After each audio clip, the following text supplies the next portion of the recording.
Sorry. No, sorry, I was on mute. I'm okay No now. problem. So, Okay. well, anyway, So, good morning. You go ahead, Matthias. I'm all yours. no, you go ahead. Over to you, Tarek. Okay, thank you. Thank you again. Good morning, everybody. This is Tariq Tawfi. I'm the Vice Chairman of the Federation of Egyptian Industries. I would like to thank the IOE and our business partners for making this event happen. I think it cannot be more timely in view of the changes that we have been witnessing over the last few months, let alone global trends that have been shaping the way business has been operating over the last recent years. It's not a coincidence that the new generation and the new corporate practices have been reshaped up till very recently with pressures from shareholders rather than maximizing profits, working on a trajectory of a more responsible business that has to do with the challenges that are facing the globe, whether that be climate change, unemployment, poverty levels. I mean, at the end of the day, we are seeing this trend moving in a fast trajectory, let alone that the COVID-19 has, I would say, have accelerated even this trend in a much more aggressive fashion. We are seeing governments and countries, and I would like to talk about Egypt notably. Egypt just very recently started issuing green bonds, both on the government level and both on the private sector level, which is a novelty. But again, even as a developing country, there is a realization that we have to be having a responsible economy, responsible business, and the challenges that we are facing are the same challenges that are faced by the entire world altogether. So the threats that we have been seeing again are common for every country and every individual. But let me also talk a little bit quickly, about the COVID-19 and how the reaction has been here from the business and the government. It is one area where we have seen exceptional collaboration, a very responsive government that responded to the requirements of the business community with a lot of resilience, whether that avoiding a total lockdown based on the request of business or the interaction with business, or whether having the financial easing procedures that that the government was quite swift to enact. But we also saw that the business aspect, have been very, I would say, proactive by the fact, that they have reacted swiftly when it had to do with safety measures for their workers, for their employees, having having transportation working 24/7 without cutting the supply chain, the logistical aspect, by actually having donations to the government and the less to do and the hospitals, whether that had been in medical supplies, sanitizers, ventilators, fixing the existing ventilators that were there, which were not being used at the time, or having converting even garment factories have converted their facilities to manufacture protective gear like masks and gowns, So, I mean, I would have to say that the cooperation between both sides has been remarkable. And I would have to say that Egypt is one of the very few countries that that is still having a positive growth rate despite all the impact that we have been witnessing just very recently. I would say that in the fiscal year that will be, I mean, in the year that will be ending in 2020, the projected growth rate is somewhere above 2%, which is exceptional. And it is expected to be jumping back in the fiscal year of 21-22 back to its normality. I would have to also say that, that this is no coincidence, noting the fact that Egypt have been having a very remarkable reform program that that took place over the last 4 years.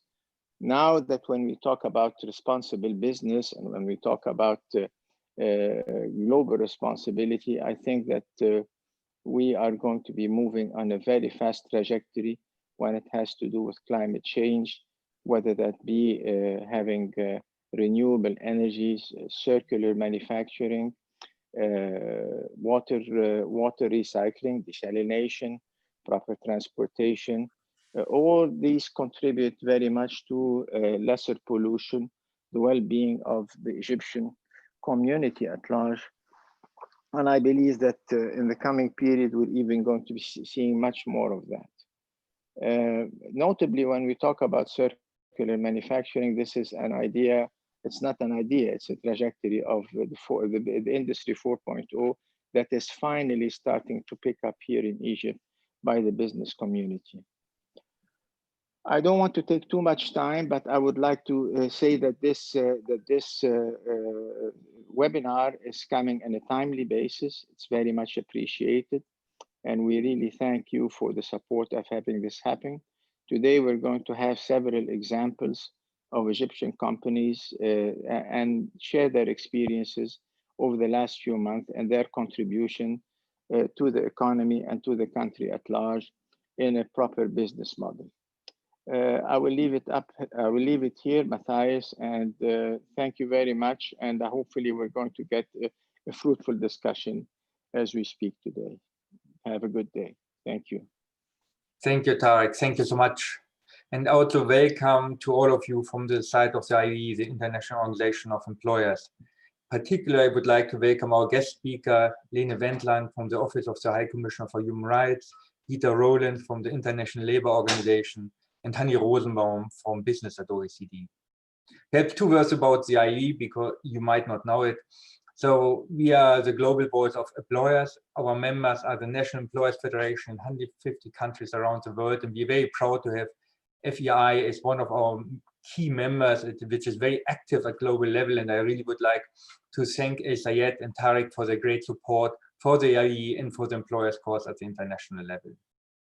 We are 100 years old. This year is our centenary year. We were founded originally in 1920 to coordinate business at the ILO. But in the last 100 years, our mandate has lastly expanded. We are now represent business across the UN system and also, for instance, at the UN Human Rights Council and vis-a-vis OHCHR, as well as in New York, of course, where we just opened this year in office. We have run this kind of workshop on human rights for several years now with the support of the European Commission. I really would like to thank the EU for their great support for this project. We have run it in Africa, in Asia, in Latin America. And we really were very keen to come to Egypt for this workshop, right? These have been in the past 2 days workshop. But of course, Corona has changed everything. And now we had to move it into, or turn it into a digital version, which is of course very different. So out of a 2 days workshop, we have now a 3 hours digital version. So we will run constantly against the clock. The session which will come next on the trends and developments used to be a 2-hour session, and now we have it in 15 minutes. The same with regards to the instruments. So I'm sorry for that we had to put it into such a reduced version. And I'm also sorry because you are our test balloon. You are the first one where we're testing the digital format. We hope it will work, but I'm sure that we will give all our best for that. This is not a conference. This is not about panels telling you what is going on, but this is a workshop where we want to hear from you. So we really count on your active engagement. And it is good that we are not too many people, because that allows all of you to speak. And that was the aim. We didn't want to have a conference with 200 people. We want to have a workshop where we have real interaction. In the past, what we have seen in this workshop, that we had a lot of SMEs, small and medium-sized companies. So this is a bit different because you are all from big companies. This is not a disadvantage because, of course, I assume you already have much more engagement on the topic on responsible business conduct. So that is even more important than from you, right? What you're doing, what are your challenges, how we as employers can support you. At national level, FEI, and at international level, the IE, of course. But it is important also, of course, that FEI brings a message to the SMEs in the country. At the end, SMEs are the backbone of the economy in Egypt, as they are the backbone of most economies around the world. So it is really core to bring SMEs on the table. At the moment, we, as IE, we developed some tools for that, which hopefully we can share very soon with you, and which hopefully can be translated then into Arabic. But that will also then help you actually in your outreach with your SMEs, with your member companies. I just want to mention one tool which we just launched yesterday together with Business at OECD, with Hani and Ina, which is a guide how to link the anti-corruption and human rights agenda, which hopefully is useful for you when you're trying to get a more comprehensive response from your company to these systemic challenges. I don't want to take more time. I just want to thank, and I want to thank FEI. I want to thank Tarek, in particular El Sayed, for making this possible, to taking the initiative. I always was very amazed about your big CSR conference, which you used to have in pre-COVID times. These were always excellent events, so we're very proud now to be with you and to have this workshop. Thank you so much. I want to thank particularly the EU team here in Geneva, particularly Anita Wuku, who is the head of program and projects, who is running the EU project, Caroline, and also, of course, Elodie, who is doing at the moment the logistics for this seminar. So thank you, of course, to all of you. And with that, we directly go into the first session. Elodie, can you? Perfect, excellent. So what we want to do in this first session is to give you a quick update. What are the main trends and developments at international level? Next slide. And there are so many, of course. Mandatory due diligence. There are so many due diligence laws which are discussed at the moment at international level, which shapes the discussion. Reporting obligations, but also reporting expectation from stakeholders. National action plans. Not so many countries as we would have hoped have developed NAPs, but nevertheless, they shape in countries quite considerably the debate. Like, for instance, Germany, the National Action Plan shaped quite a lot the debate. And we have even now Ecuador, who is the sponsor for the UN Treaty on Business and Human Rights, drafting a National Action Plan on the UN Guiding Principles. We have benchmarks on the behavior of companies, who very much also, of course, impact companies, and companies try to align their performance with these benchmarks. We have investors and the whole issue about social responsible investment, which play a bigger role. The Agenda 2030, and in the whole debate about COVID, the aim to build back better. To say when we come out of this COVID crisis, we need to make sure that we don't follow business as usual, but we find a more sustainable track also in order to meet the Agenda 2030 goals. Next slide. Now, these are a lot of initiatives, and don't worry, don't go into details with them.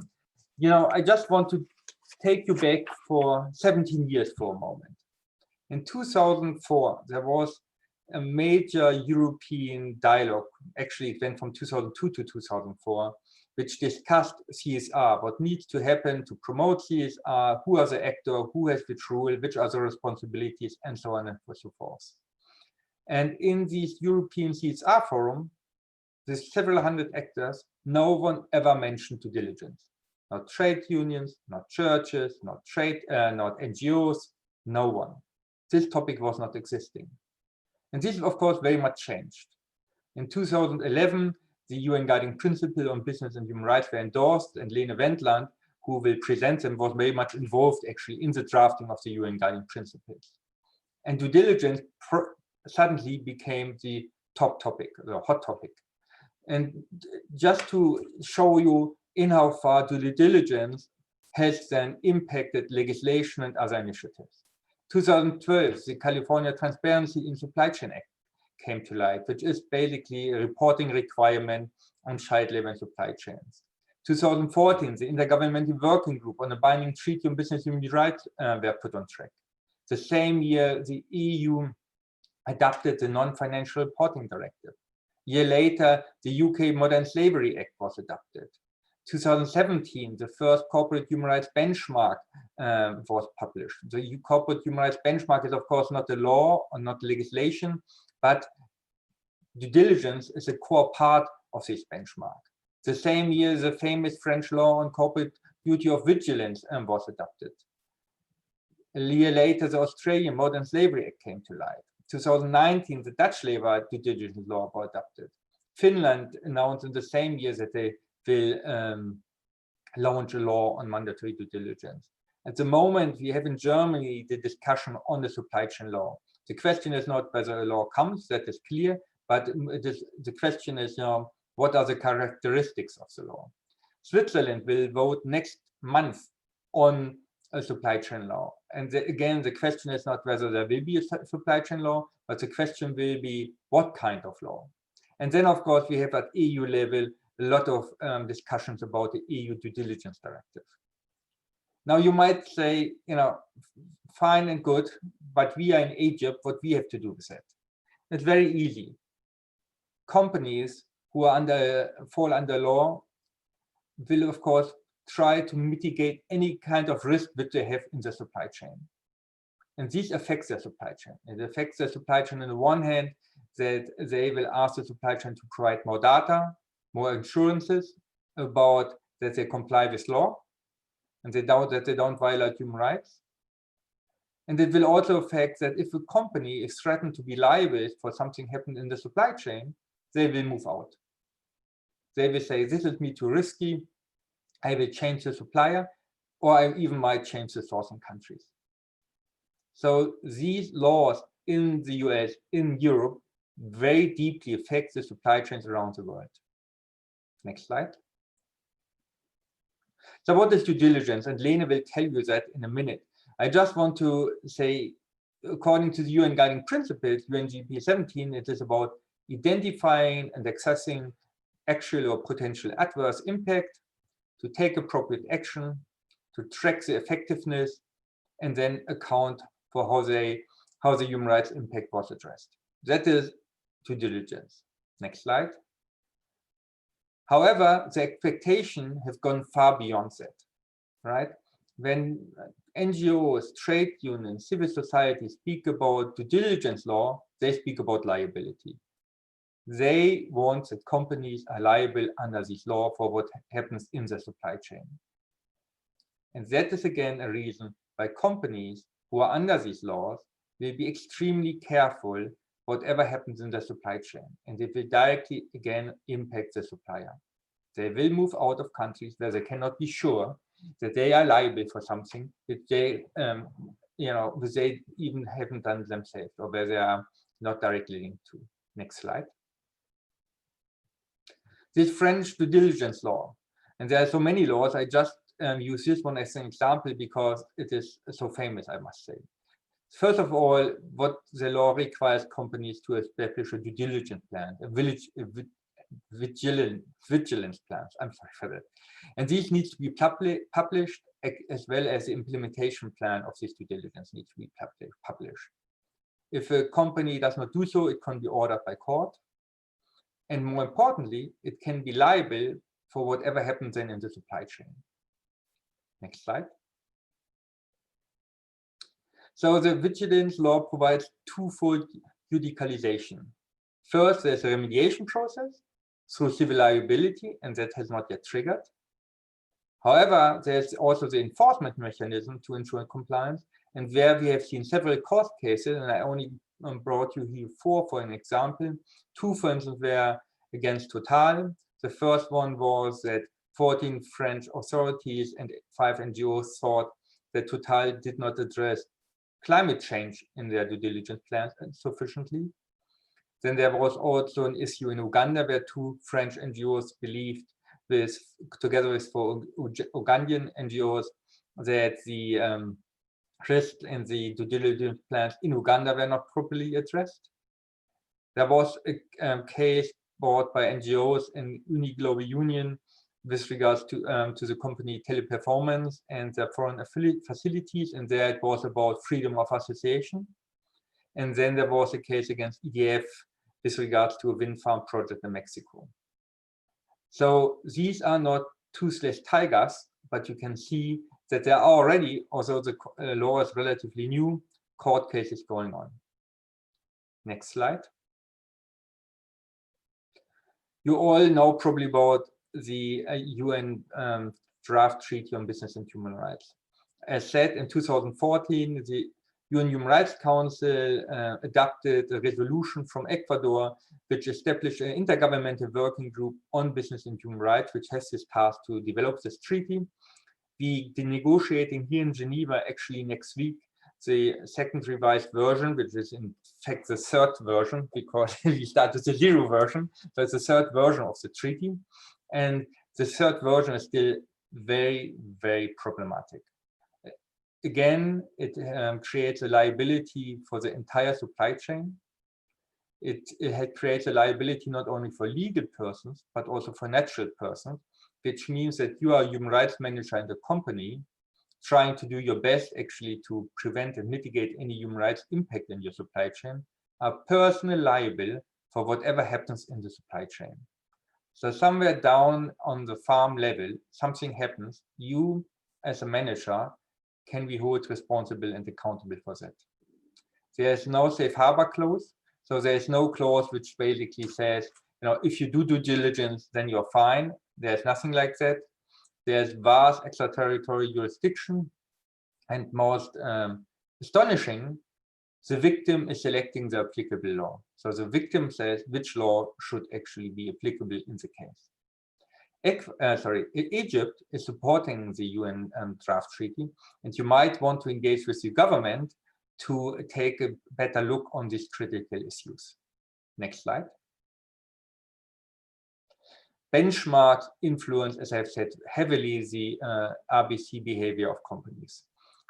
This month, the chain benchmark published their findings for the breweries and for the food, for the beverage and food sector, and you can see the average of 100 points is 29. So the average companies reach their 29 points out of this 100. Now, many people say it shows companies companies do not do enough. That's of course not true. You have to take two things into account. First of all, this is a benchmark based on what is public available information. So many of the indicators which these benchmark has, companies would not necessarily put on their website. And then the second point is that these benchmarks try to be ambitious in order to push the agenda forward. So these is not, the indicators are not indicators where we can say, okay, these make completely sense, you know, everyone has it. But these are extremely ambitious indicators, which are very difficult for a company to fulfill anyway. And then to believe that these indicators are all in website is even more challenging. Just to give you an example, the chain. One indicator, for instance, do you know the recruitment agencies your suppliers are using, and do you have them published on your website? Already the first point, of course, will be challenging. Why should you know all the recruitment agencies your supplier are using? But more importantly, why should you have them on your website, right? So just to show that, you know, these 29 points, which is the average, is not necessarily reflecting the real engagement of these companies. There are other benchmarks, like the Corporate Human Rights Benchmark, and they all are part of the World Benchmarking Alliance. And the World Benchmarking Alliance wants to introduce core indicators, which are the baseline for all the different benchmarks. And here you see the core indicators for the social area. And I only want to take one point out here, is number 11, living wages and supply chain. What the indicator will request from you is not only that you make sure that living wages are paid in your supply chain, but that you put the wages of your suppliers on your website. There are many challenges, of course, of that. You know, probably for many data protection reasons, people would not give you, suppliers would not give you necessarily the wages. The question is why you should put them on your website. So this is just to show that the benchmarks are challenging, but they nevertheless are influencing companies, because companies, no one wants to be on the bottom, right? No one wants to go to its own CEO to explain to him why you are at the very end of the list. So this is a more and more force actually in the debate. Next slide. Social responsible investment, and a lot has been said about that, and I don't want to go into it. Just want to show you, of course, that the curve is going straight up, right? When you look at it from 2016, the curve is going like a rocket up in the sky. And this has implications again for you. The implication is that companies who are reporting to their investors about their supply chain management, about their supply chain engagement, will also then make sure that there is nothing happening in the supply chain. In order to report to the investors, they need data from their suppliers. So again, they will come to you and they will ask you about, starting what are your engagement with trade unions and ending up this link, issue linked to OSH, wages, and so on and so forth. Next slide. So we're coming to the end of the 15 minutes. So what are the conclusions? Firstly, there's increasingly soft and hard law development which influence the RBC behavior of companies. And supply chain are impacted as companies need to increase transparency with regard to their supply chain management, and they need to minimize risk to avoid liability. So responsible business conduct, and that is the main message, becomes a basic condition to access global markets. It is because at the global market, no company can risk to just buy from a supplier without being sure that the core labor standards are implemented, without being sure that human rights are not violated. That is from my side for this presentation. And because of the timing, I would suggest that we directly go, if there's no question, I look in the chat. No, there's no question in this chat, that we go over to Lene, who does a bit of a deep dive into the UN guiding principles. Lene, over to you, and thank you so much for joining. Thank you very much, Matthias. It's a great pleasure to be here. Thank you very much for inviting me. We've done these kind of events with the IOE before, and it's always really good and important for us. We prioritize this engagement with business representatives from the national level. So thanks a lot for inviting us. I was reminded when I was preparing that the first, one of the very first events I did when I started working in the area of business and human rights almost 20 years ago was a meeting of the Global Compact in Cairo. I think it was 2002 and 2003. And this is now the first time I'm reverting to an Egyptian audience. So it's not too soon, but thanks a lot. I also do have some slides. So yes, so if we go maybe straight on to the first substantive slides.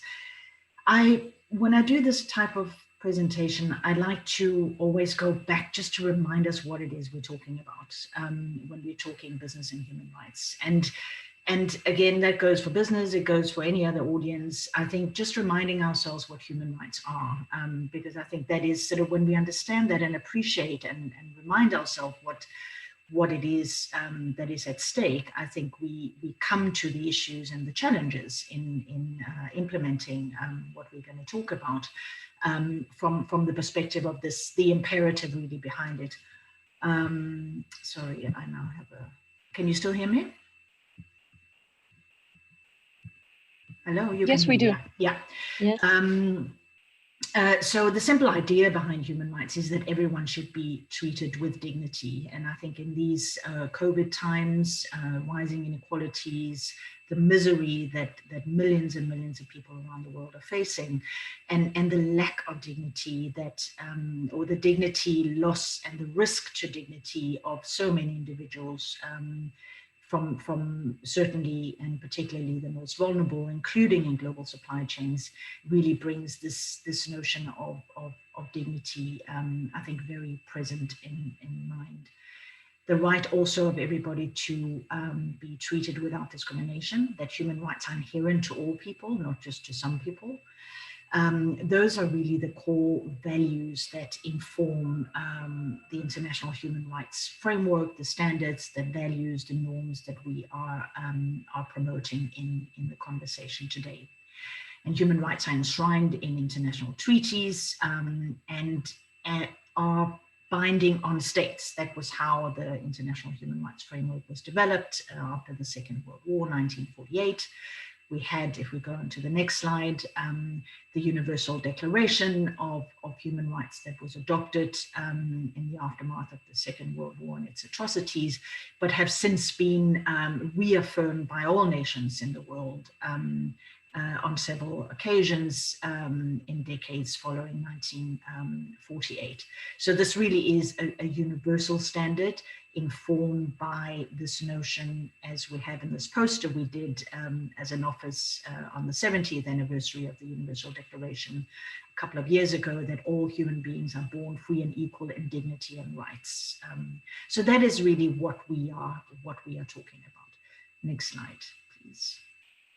So, as I was just saying, that the international human rights frameworks were designed and were aimed at the duties of states, but over the course of sort of most recently sort of 70s and 1980s, there was an increasing focus on what are the responsibilities and duties perhaps of states, in the recognition that, or of companies, sorry, in the recognition that states are not always living up to their responsibilities, and business enterprises, companies can and do impact human rights positively and negatively.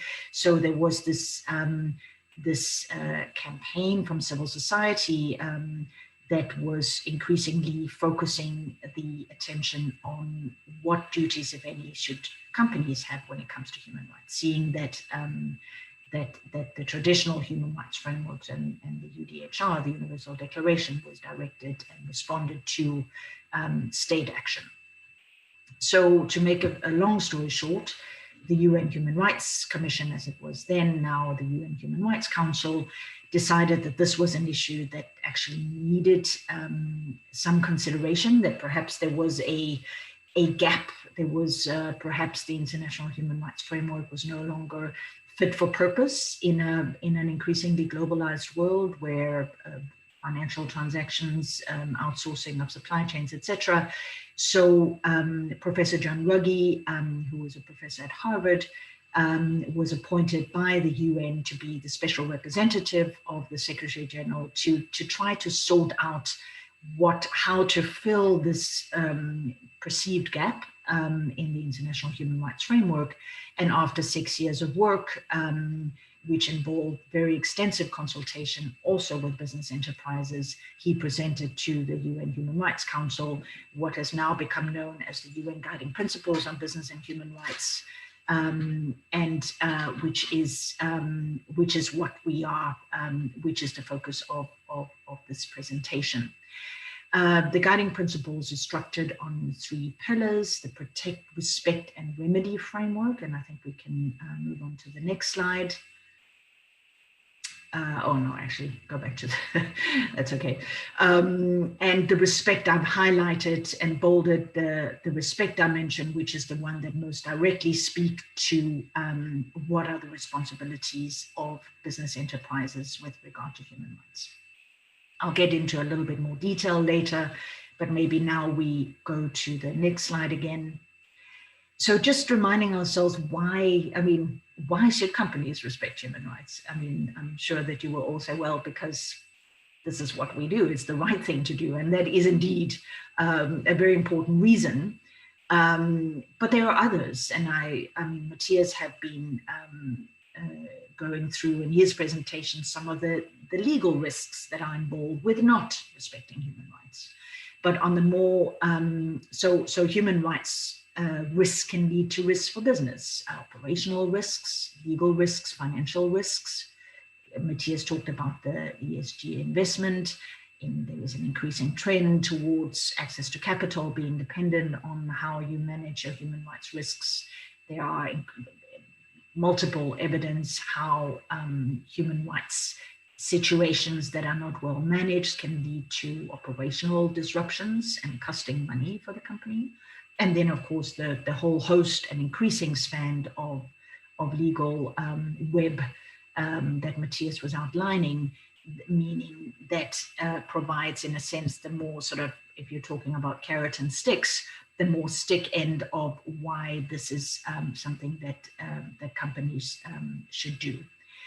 Respecting rights is the near universal expectation. It's set out in the UN Guiding Principles on Business and Human Rights, and we'll hear about ILO and OECD instruments that reflect the same standard of responsibility, the same expectation.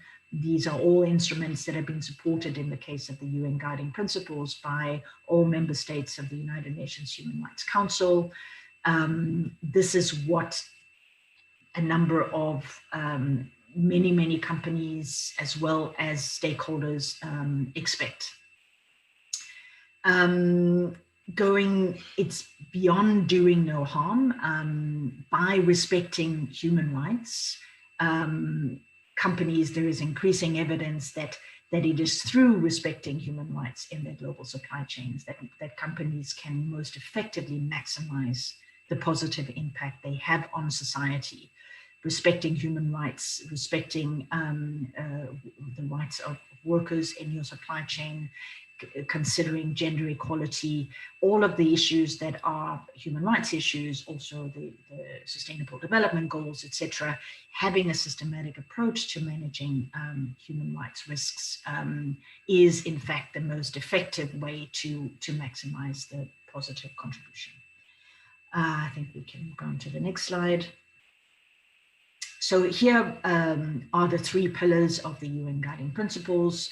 The state remains very important when we're talking business and human rights. States are the ones that have their duties under the international human rights treaties. They're the ones who set the parameters, be they policies or regulation or adjudication framework. So the first pillar of the UN Guiding Principles is the duty of states to protect against human rights abuses by business enterprises through the measures setting the right policies, incentives, and regulatory frameworks for business to operate.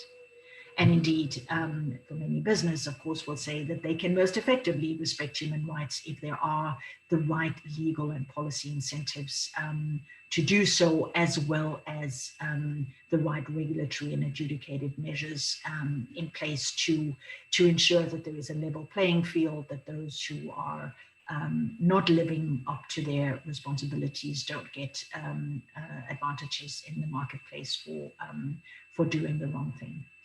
And then the second pillar of the guiding principles is the one, as I mentioned, that is most directly related, or is directly related to business enterprises, the corporate responsibility to respect human rights. That was the novelty that was introduced by the guiding principles. That was the responsibility that wasn't incorporated in the traditional human rights frameworks and conventions that we had. And it essentially means, according to the guiding principles, to act with due diligence to avoid infringements and to address adverse impacts on human rights. So that's the corporate responsibility to respect. And finally, the third pillar is the access to effective remedy for those who have been impacted through judicial and non-judicial grievance mechanisms. There's obviously a lot to say in relation to all three pillars, but for the purposes of this brief presentation, we'll just go into a little bit more detail on the second pillar, the responsibility to respect. So if we can please go to the next slide. So the guiding principles, the responsibility to respect requires to avoid adverse impacts. And many companies over the years have said, well, what does that actually mean? What are we talking about? So we've got just a few examples of what it would be an adverse impact in human rights term. Child labor, obviously, has an impact on children's rights. Lack of adequate protective equipment in the workplace has a right, can adversely impact the right under the international human rights law to the highest attainable standard of physical and mental health, etc., etc. So it's those kind of avoiding harm these are the examples that just out of many. We have a publication we produced a couple of years ago that's called Human Rights Translated, which is directed at business enterprises and gives some examples of how all the different core human rights standards, how they can be relevant and how they can appear as an adverse human rights impact in the business context. So that might be a tool. It's unfortunately only in English. But those who want to get a bit more understanding of what are the different rights and what would be the kind of issues and impacts that could arise. Next slide, please. So the guiding principles, the second pillar, sets out not just what the standard is, namely to avoid adverse impact and address adverse impacts where they arise. It set out the how companies should meet their responsibilities. And Matthias has already highlighted the due diligence processes, and that is the sort of the meat of the sandwich, if you wish, but it sits in between an overarching expectation that there is a policy commitment by the company that sets out their commitment and sets in a way the turn from the top in a company. And again, the turn from the top doesn't mean that it's only big companies. It can also be a turn from the top in small and medium-sized companies, but really recognizing and setting the expectation also to business partners, to suppliers, that this is a company that is committed to this, meeting this responsibility, and then embedding this commitment into the various processes in the company that enables it to do the human rights due diligence, which is a way to know and show, to identify where are the human rights risks, and then having the processes in the company available to mitigate, prevent and mitigate that those risks materialize into actual human rights abuses. And then finally, the guiding principles set out that where a company identifies that it has caused or contributed to human rights impact, that it should either itself have processes for remediation or cooperate in good faith with legitimate mechanisms, which is tasked with settling what kind of remedial action is required in a particular case. So that's very much in a nutshell what the second pillar is. It's the responsibility to avoid harm. How do you avoid harm? You do it through having a policy-based approach within the company, having a commitment, and then having the appropriate processes to meet that responsibility. It is a responsibility of, it is a standard of conduct. So it's as opposed to a standard of outcome. So it is really the quality of your processes. Have you done anything reasonably expected to avoid harm? That allows a company to discharge its responsibility under the second pillar. Next slide, please. So just the key features. I think I'm probably running out of time now, so I will wrap up. But just very briefly, the respect for human rights requires proactive steps. So it's not enough just to say we have a commitment to doing it. It actually does require this active process of identifying where there might be human rights risks involved in the operations you have, and then taking action to either alone or together with others, using leverage to try to mitigate and address to the risk. And it is the process through which this responsibility, this commitment to respecting to human rights is translated into day-to-day practice. And it can have an effect. Some of the regulatory frameworks that Matthias was referring to, is not all of them are standards of outcome. Some of them also, and that goes to the design of what these laws can or will look like. Some of them is indeed standards of conduct, so it goes to that quality and might be able to avoid liability if the company can demonstrate that it has taken reasonable measures to avoid the harm if it occurs through this due diligence process.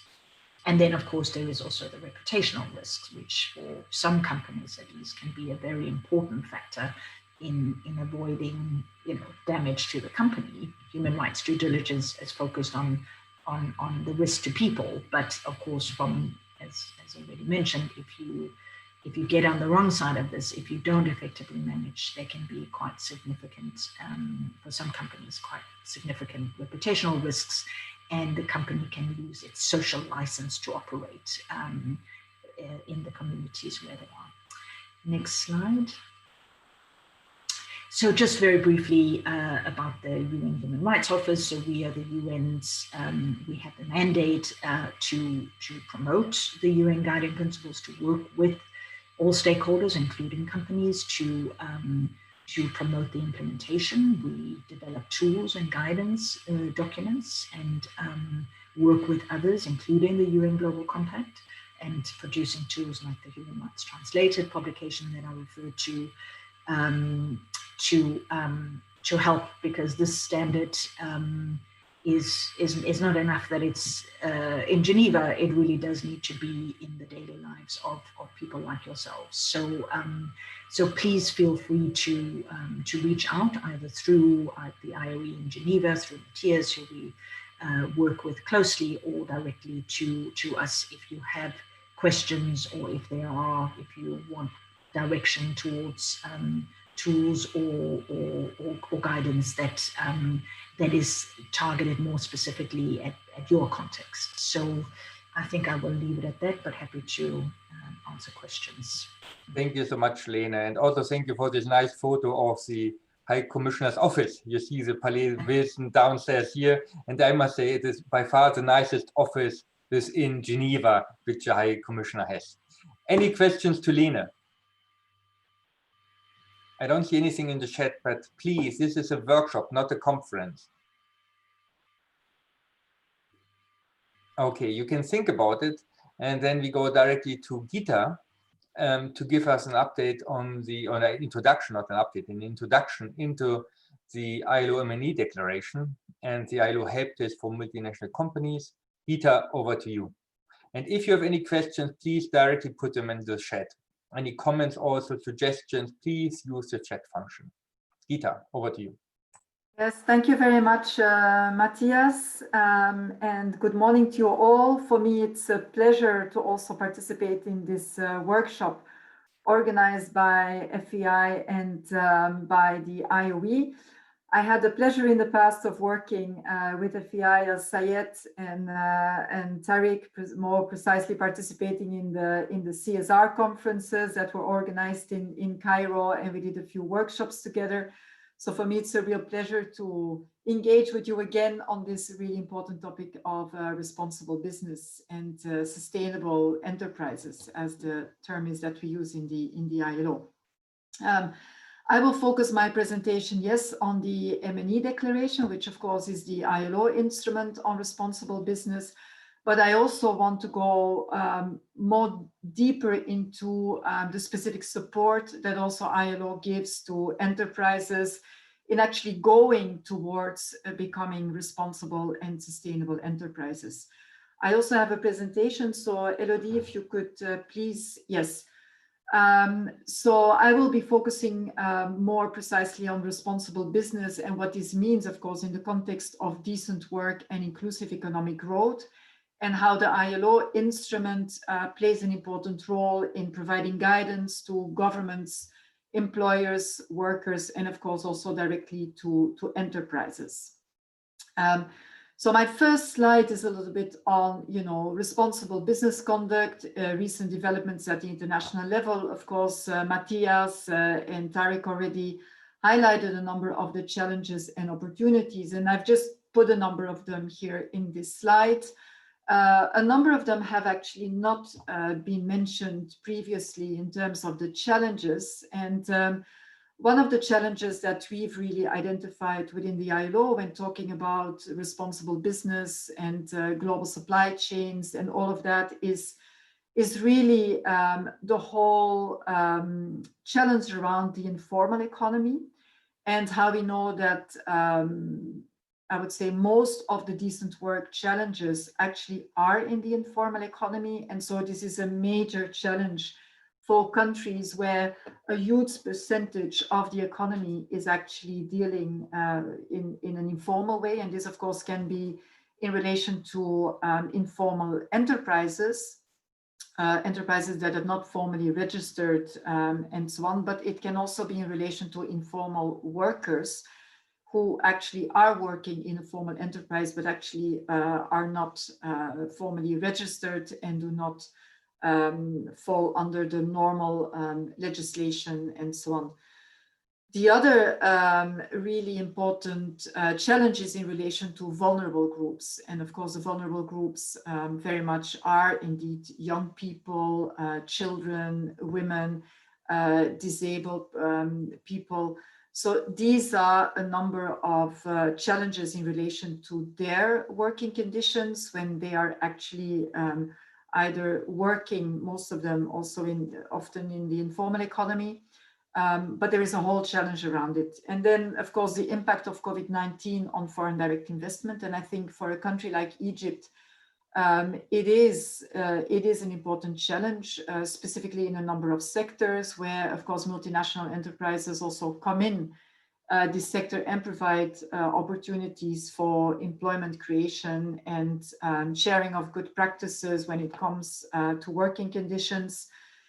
And the other challenge, of course, is in relation to supply chain requirements, which I think Matthias and Lena already talked about, namely the requirements that actually are from buyers on their suppliers in the form of corporate codes from the buyers, often, of course, as part of the due diligence processes that the buyers themselves are subject to, whether or not it is a legal requirement in their home country, or whether it is actually part of their corporate practices to really know what is happening in their supply chain, and so what is happening within the suppliers in terms of respect for human rights and decent working conditions. But also, of course, what we see as part of COVID-19 is a lot of supply chain restructuring that is currently happening, and the impact of that, of course, on responsible business conduct, whether you're a buyer, how do you actually deal with your suppliers when you go through a restructuring process, what is the impact of your decisions for restructuring.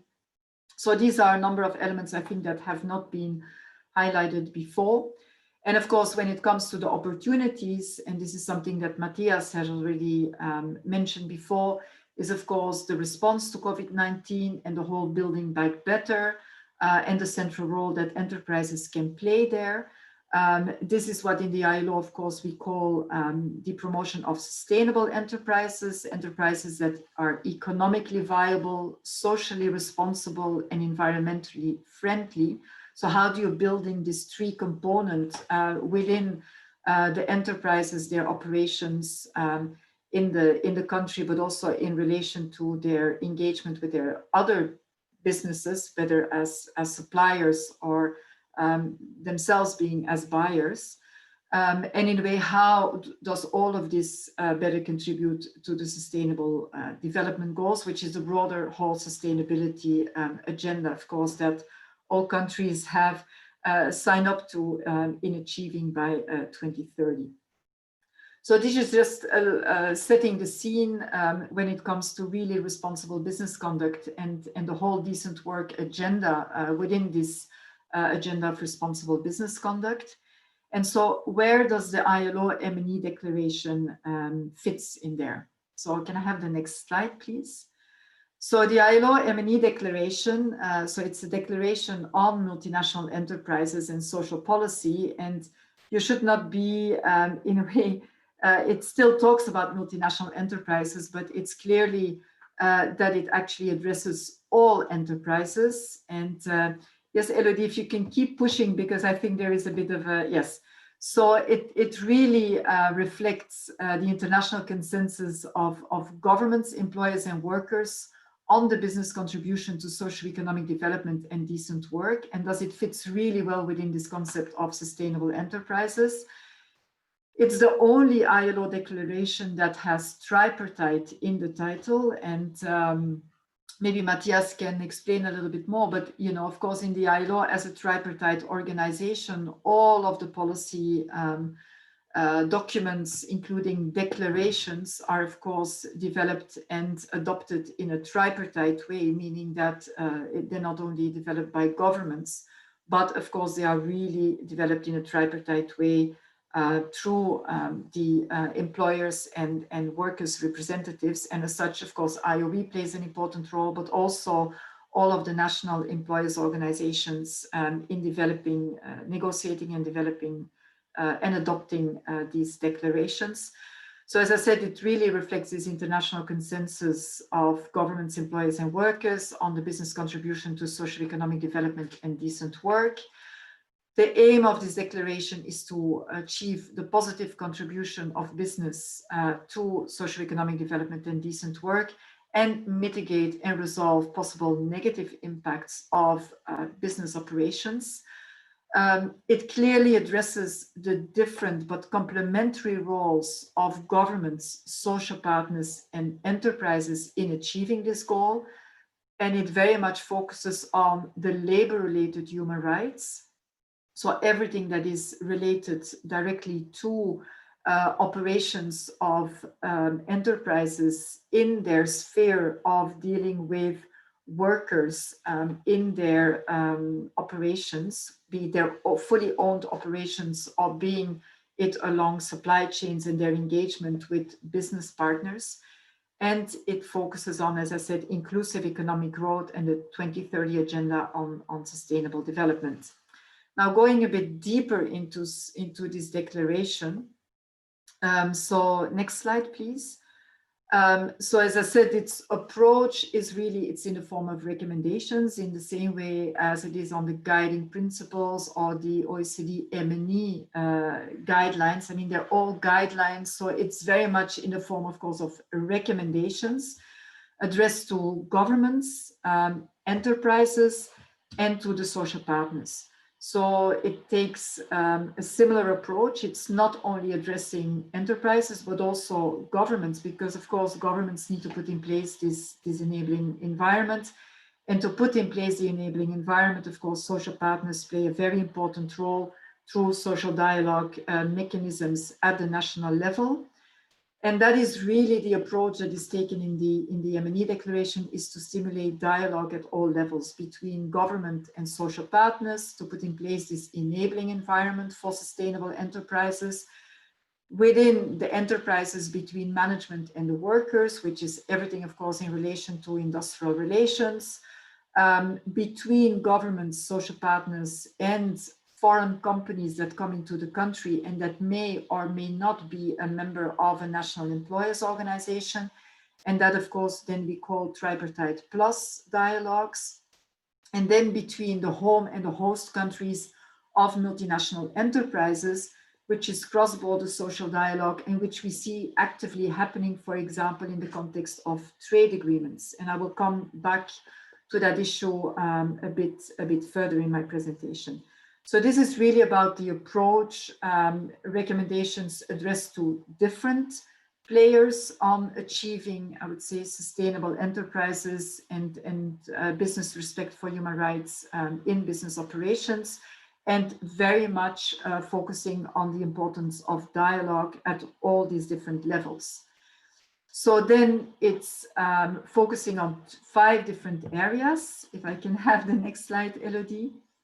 And we don't have the time, of course, to go into all of this, but it is a very comprehensive overview, I would say, of the full decent work agenda of the ILO.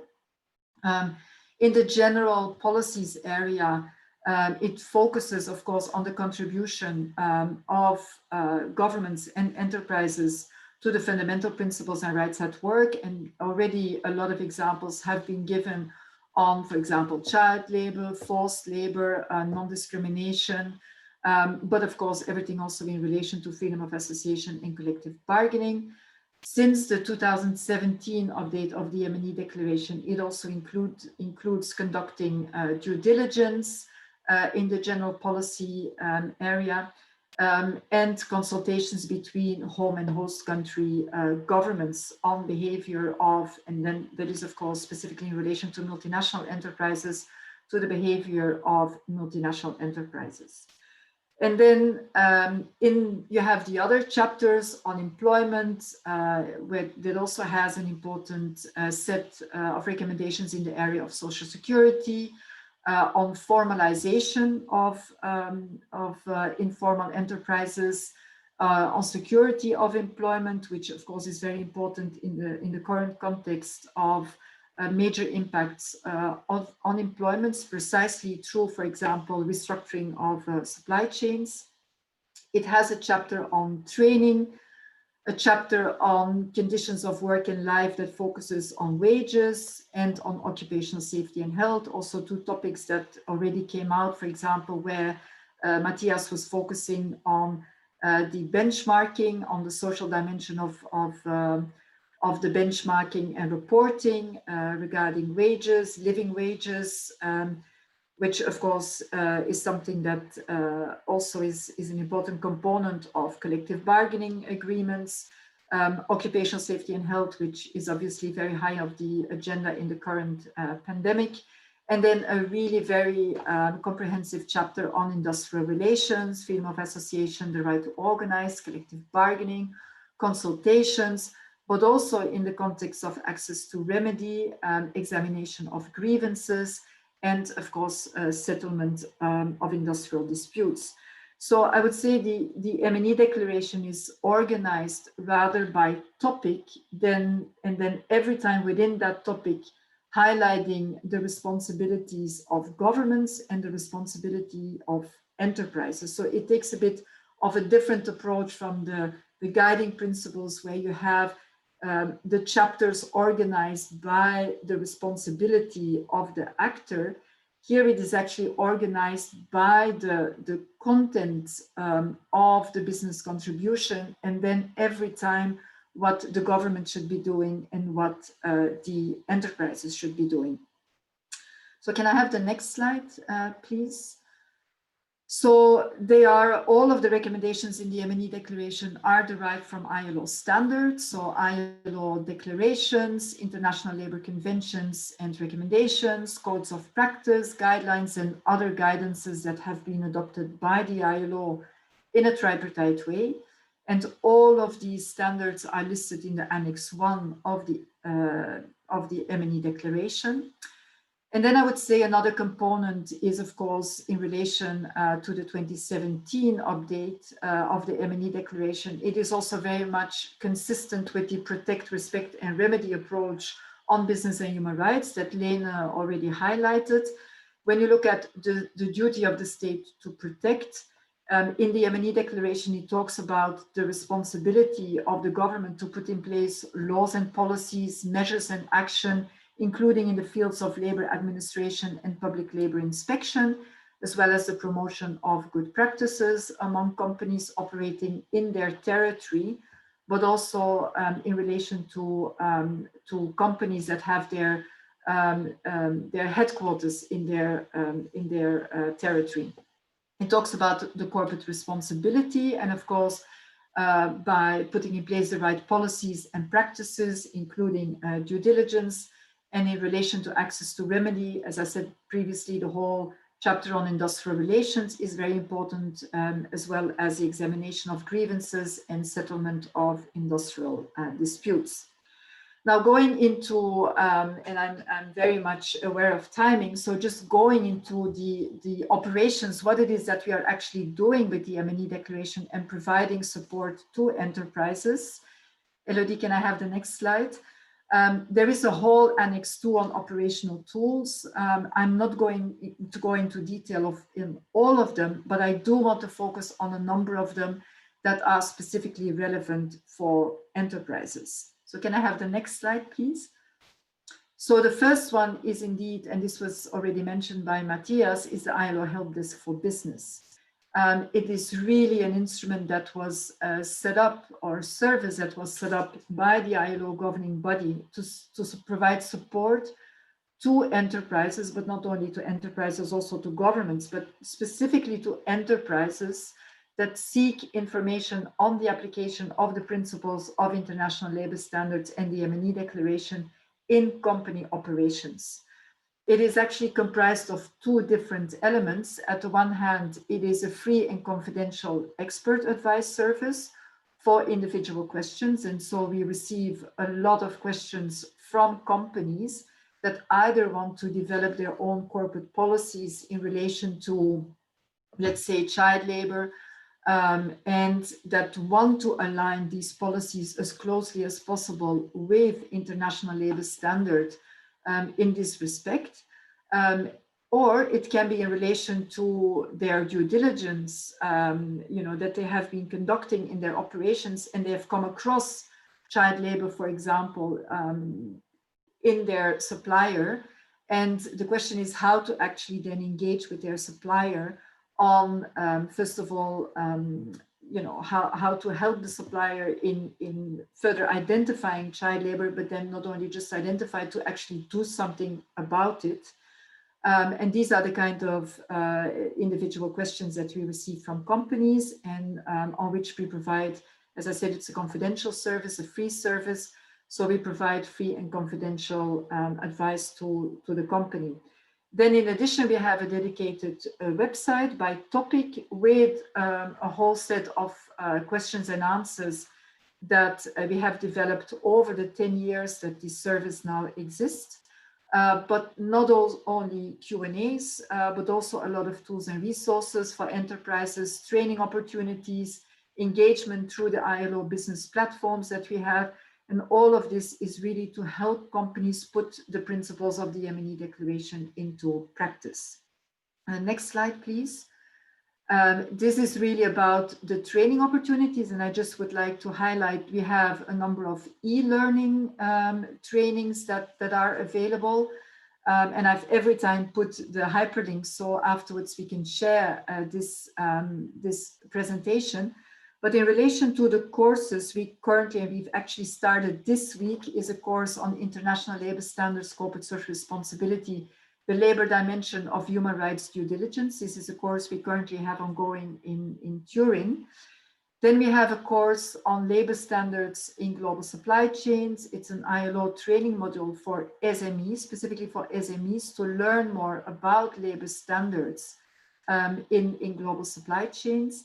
We have a huge amount of webinars, recordings that are publicly available on our website. And then we have specific programs such as the SCORE training. And I think this is also a training that is currently available in Egypt on sustaining competitive and responsible enterprises. And I see Matthias has come into the screen, so I think I need to wrap up. But just the next slide is specifically on all of the tools. There again, we developed, for example, on child labor, a tool together with the IOE on elimination of child labor in business operations. So again, you can go to the website to find a huge amount of tools for enterprises. Then we have, next slide please, a set of business networks, together with some of them, again, together with the IOE, that businesses can join.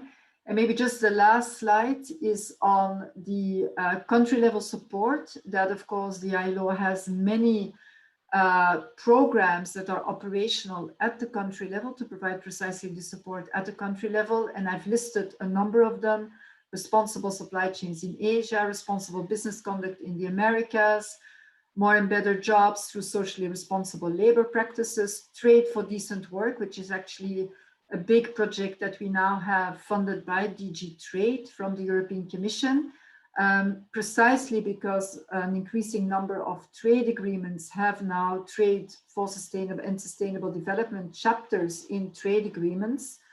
And so we actually benefit from funding from the EU to build capacity in a number of the trading partners of the EU, specifically on I would say responsible business linked to labor standards. So these are a number of the countries where we currently have these projects ongoing. We do not have so many of these tools available in Arabic, but I think we can further reflect together with the IOE and with the FAI on what we could also make more available in Arabic. Thank you so I'll much. leave it there, That's and very happy to take further questions on this. Thank you so much, Gita. That was great. And we have a lot of questions, and I think we directly started getting into the discussion because we're running a bit short on time, as we knew before. And I would really ask Gara Hamuda to come in because I'm not sure whether I understand your question directly, to address it to Gita and to Lene with regards to the help you need there. Gara, can you come in?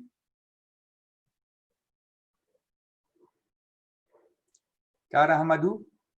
Ghada Hamuda. Yes, hello. Can you hear me? Perfect. Yeah, perfect. Thank you. First, thank you so much. This is very informative. As I was explaining, we're seeing a rise now in Egypt of the awareness and consciousness towards ESG and human rights. I was the first cohort. I'm the first chief sustainability officer in Egypt for the past 2 years, in investment holding company in energy and infrastructure.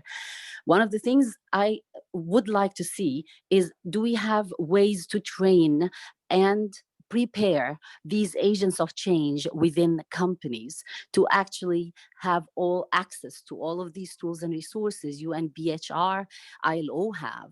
Do we have a systemized way? And maybe it's done and organized through FEI, the Federation, but truly we need more access to more of the tools that have been talked about. SCORE is C-O-R-E that we just heard about from ILO, and it's the first time I hear about it. It's not a question even of language accessibility, which is critical, but we need to know about it. Secondly, we need more sector-specific guidance if we're really trying to make a difference and a change in practices. Thirdly, we need codes of conduct and examples of how this is done in other countries, in other sectors, so we can bring it down to the level of sectors and companies in a localized way.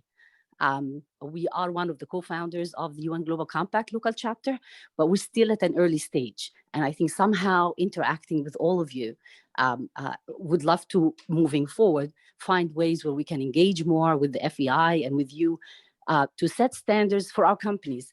I struggle with setting KPIs in certain areas and benchmarking. Do we have access to a pool of local suppliers that are trained and qualified from you and authorized to do this kind of work? And finally, on the indices front, I've been working, trying to get Refinitiv to include us. For instance, we know them from Davos, but they do not include companies that are not listed, for instance, in MSCI, in their diversity and inclusion index and in their low carbon index. So how do we ensure that all the work that's being done on the ground is captured and monitored and reflected in your reporting on country and company performance? Academia and education is the last point. I think if you want to instill ethics and embed it, it needs to start from schooling, from curriculum in children, but also in business schools, so that we're entering the world in a preventative manner, understanding the values and the right ways to go about dealing with others in a workplace and protecting with the conduct properly, not being in a reactive mode, trying to deal with the abuses when they occur. Thank you, and I'm sorry I took so much airtime. No, it's perfect. So many questions. It's brilliant. Sarah Ibrahim, do you want to come in? Hello, everyone. Thank you so much. I echo Ghada on two things, on how the sessions were really informative so far. I thank you again. And I was just echoing, seconding Ghada on the question related to KPI setting. I also agree with like all what she said regarding her questions right now, but on KPI settings and how do we score ourselves and benchmark ourselves and how to embed that in our annual and sustainable reporting, that this is really like a priority on our agenda. I work as the marketing and corporate relations director for a bank, Tijari Wafa Bank, aka Barclays, and we are now planning to issue maybe our first annual sustainability report for Egypt. The group actually does this for years now, and it is very useful. It's going to be very useful and helpful for us if we know how to set KPIs for ourselves and benchmark Egypt and the other individual organizations. So thank you so much. Excellent. Gita and Lena, you want to come in here? Gita? Yes, I would like to come in, and I mean, thank you very much for these comments. I think they're rather comments than questions. But you know, in terms of the access of the information of all of these trainings that I was talking about and the tools for enterprises, I think this is really good why we have this webinar precisely. And I think I mean, first of all, a lot of these materials are publicly available on our website. You can just go to the website. But I think secondly, it is very important to work through the Federation of Egyptian Industries, because I mean, they really should be the point of entry, you know, for a lot of the dissemination of all of these ILO tools. And I very much look forward to further engaging actually with the FEI on making, you know, maybe on your website, the link, so the ILO Help Desk for Business, to where we actually make public all of these trainings. And in relation to sharing practices of what's happening in other countries, and I mean, Elodie, if I can just have my last slide that I wanted to share, because no, sorry, the next one is actually, you know, yes, these are actually examples that we would be very happy to share with you on how employers, organizations, and business have been taking the lead on responsible, sustainable business in other countries. And it is very much, I mean, someone said about sectoral initiatives. I mean, a lot of them actually are focusing on sectoral initiatives. Like in Pakistan, it was focusing very much on the sports good industry, focusing on occupational safety and health, productivity, working conditions. In Vietnam, it was in the electronics sector, looking at working time, wages, industrial relations. Nepal was working in the agricultural value chains. And every time it was actually our engagement with the National Employers Organization, and then, you know, making it broader to business associations, you know, and I would then say, of course, also when we can, we would reach out to the Global Compact local network to see how they, with their member companies, could also become part of this bigger movement in making really a change in the sector. I would be very happy to share all of these examples of the other countries. They're available again on our website as part of the country write-up that we do of our country level support. And then finally on the academia, I couldn't agree more that, of course, it is very important to work on the next generation of managers. And we also engage with a number of business schools. We have very specific modules that we actually roll out in business schools. At the request of business schools, we have an ongoing collaboration with Bocconi, for example, the management school in Italy. But also we've been rolling out these trainings in China, in a number of other countries around the world.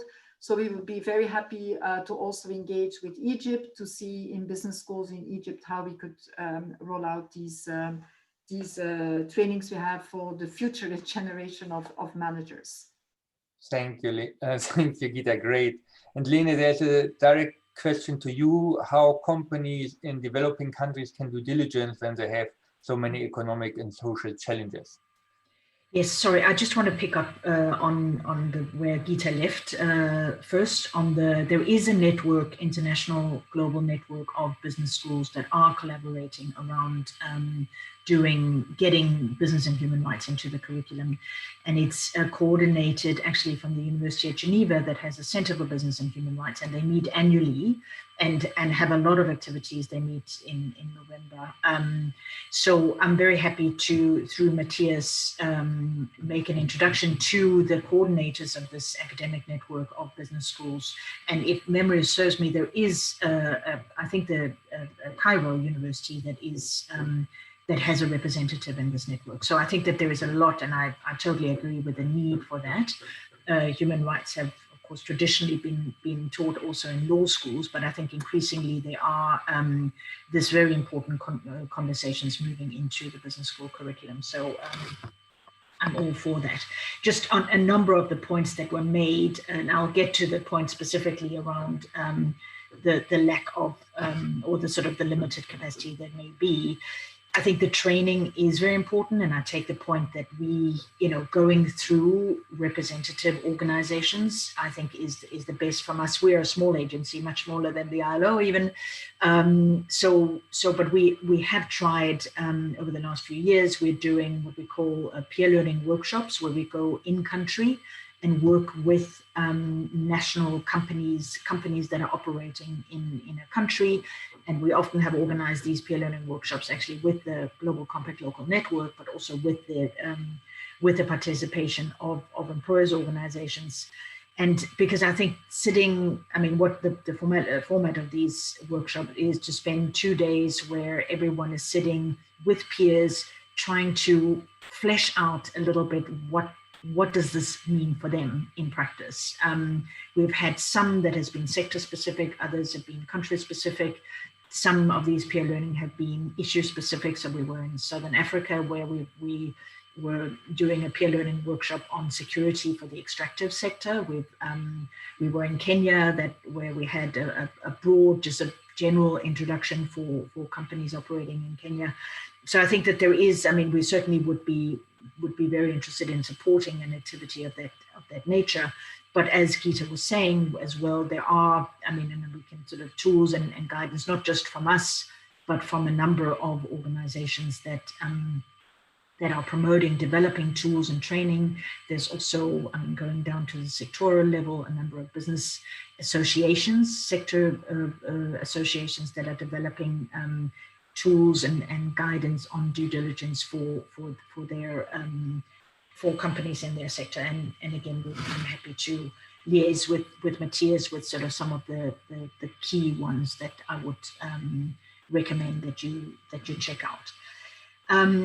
I think the thing about the challenges, this is not necessarily an easy thing to do, but there is flexibility in terms of, obviously, the guiding principles recognize that the processes in which a company engages around its human rights due diligence must reflect the size, the sector, and the severity of the risks they're facing. So if for SMEs in countries where there are resource constraints, it's not the same process that would be required to identify risks as if you are a global conglomerate with operations in 200 countries. So I think that there is a lot of flexibility built into what are the kind of processes that will be effective and possible in a particular context. There's also, I think, an important thing to underline that it's not about all companies doing it, resolving all of these issues alone. I think there is a huge case for working with others, collective action to try to, a number of the human rights issues we're talking about, at least in some sectors, are very systemic. If we're talking child labor in the cocoa supply chain in Ghana and Cote d'Ivoire, there is the International Cocoa Initiative of working in a multi-stakeholder fashion, because resolving child labor in that sector goes beyond. It doesn't mean that it isn't the responsibility of an individual company that supplies its sources its cocoa from those countries, but that no individual company can resolve the underlying systemic issues. So I think that when we're looking at these things and as an individual company trying to approach it, trying to see who are allies, who can be helped, who can we talk to, who knows about this that can help us do it, or who, if we are in a place or in a sector where there are some of these deep-rooted systemic issues, how can we use leverage to try to get others on board to also trying to address these issues? So it's every due diligence process has to reflect the individual reality of a company in a particular sector, in a particular place, but it doesn't mean that that company has to do it all by itself, or that the process will be the same if you are Coca-Cola or if you are an SME in Cairo. But please, these are very good and very real challenges and questions, but there are now so many, and we heard, the ILO, ourselves, the IOE, the Global Compact, there are so many actors that are there to try to be a support for the processes, either of individual companies or by groups of companies in a particular sector. Thank you. Thank you so much, Lena. We're getting more questions in the chat, and I don't forget them, don't worry. But I first want to go now to Hani, actually, to give us an update or an introduction, not an update, I always say update, introduction into the OECD M&E guidelines. Hani is the Acting Secretary General of the Business at OECD. Thank you so much for joining, Hani. In the meantime, Geeta, you got some questions also directly linked to the chat, so you perhaps can reply in the chat to the questions when it comes to the ILO M&E declaration. But first of all, over to you, Hani. Thank you so much for joining. Thank you very much, Matthias. It's really a pleasure to be here. I also have some slides. I think Ina can put them up. Yes, just 1 second. Maybe if Elodie could stop sharing, then I can share the slides. Thank you very much. Okay, perfect. Okay, great, it's working now. So Matthias, thank you very much again for inviting me to speak here. And if I may start by saying I'm particularly pleased to be at this joint event you're organizing here today, because the Federation of Egyptian Industries just recently became an observer of business at OECD. And I'd like to express special thanks to El Sayed Torki for a very, very pleasant cooperation that we've had so far. And I really look forward to working with you and your colleagues going forward. If you can go to the first slides. Yeah. Just for those of you who don't know business at OECD, or formerly known as BIAC, we are the officially recognized business voice to the OECD. So we work with the OECD on the wide range of public policy issues that have direct impact to the business community. And of course, responsible business conduct is a core pillar of our work on cooperation with the OECD. We represent the leading business and employees organizations in OECD countries, also business organizations in selected non-member countries like the Federation of Egyptian Industries and international sectoral business organizations. I'd here just like to mention that Matthias said upfront the underlined issue of SMEs, and our business and employees organizations actually represent both large companies and small companies. And this for us is particularly important as we need to get companies broadly on board in the discussions on RBC. Now the next slide. Yeah, I've been asked to talk about the M&E guidelines, the OECD guidelines for multinational enterprises. But to start with, I'd just like to mention that the OECD actually has a great number of legal instruments. And out of these 250 plus legal instruments, about 20 of these instruments actually relate in one way or another to responsible business conduct. When you look on the OECD website, you will find them under the banner of anti-corruption integrity, but they actually also include all the RBC instruments that we know. I'll just mention a couple of instruments here, the Anti-Bribery Convention, the OECD G20 Corporate Governance Principles, and then of course the OECD Declaration on International Investment and Multinational Enterprises, which includes as one of the 4 core pillars the OECD M&E guidelines. And just in passing, since Lena showed a nice office in Switzerland, the picture on the right is not the business at OECD office, it's the OECD office, it's the Chateau de la Muette, also a very nice building in Paris. If you can go to the next slide. So let me now turn to the OECD M&E guidelines, which I think are well known around the table, but I'd just like to provide a short overview of the key characteristics. So first, they're clearly the main RBC instrument that the OECD has, although there are many others, but this one is kind of like the mother of RBC instruments. What the guidelines are, they are non-binding recommendations on responsible business conduct by governments to multinational enterprises operating in or from adherent countries. So they have very broad coverage, but because they also apply to a company that is headquartered in one of the adherent countries, but has investments in a non-adherent country. And what the guidelines are, they are the most comprehensive government-backed international responsible business conduct instrument. Government-backed means that there is an OECD, a binding OECD Council decision that calls on governments to set up national contact points, which are in charge of making sure the guidelines are well known, that they are promoted, and which actually also serve as a mediation platform. And I'll talk about that in a minute. Now the next slide. I mentioned the M&E guidelines are the most comprehensive government-backed RBC instruments. And here you just have an overview of the different chapters, the different parts that you will find in the guidelines. You can see they really cover responsible business conduct very broadly. Of course, very prominently the human rights chapter, which has received a lot of attention, both in terms of outreach, but also in terms of specific cases that have been raised against companies.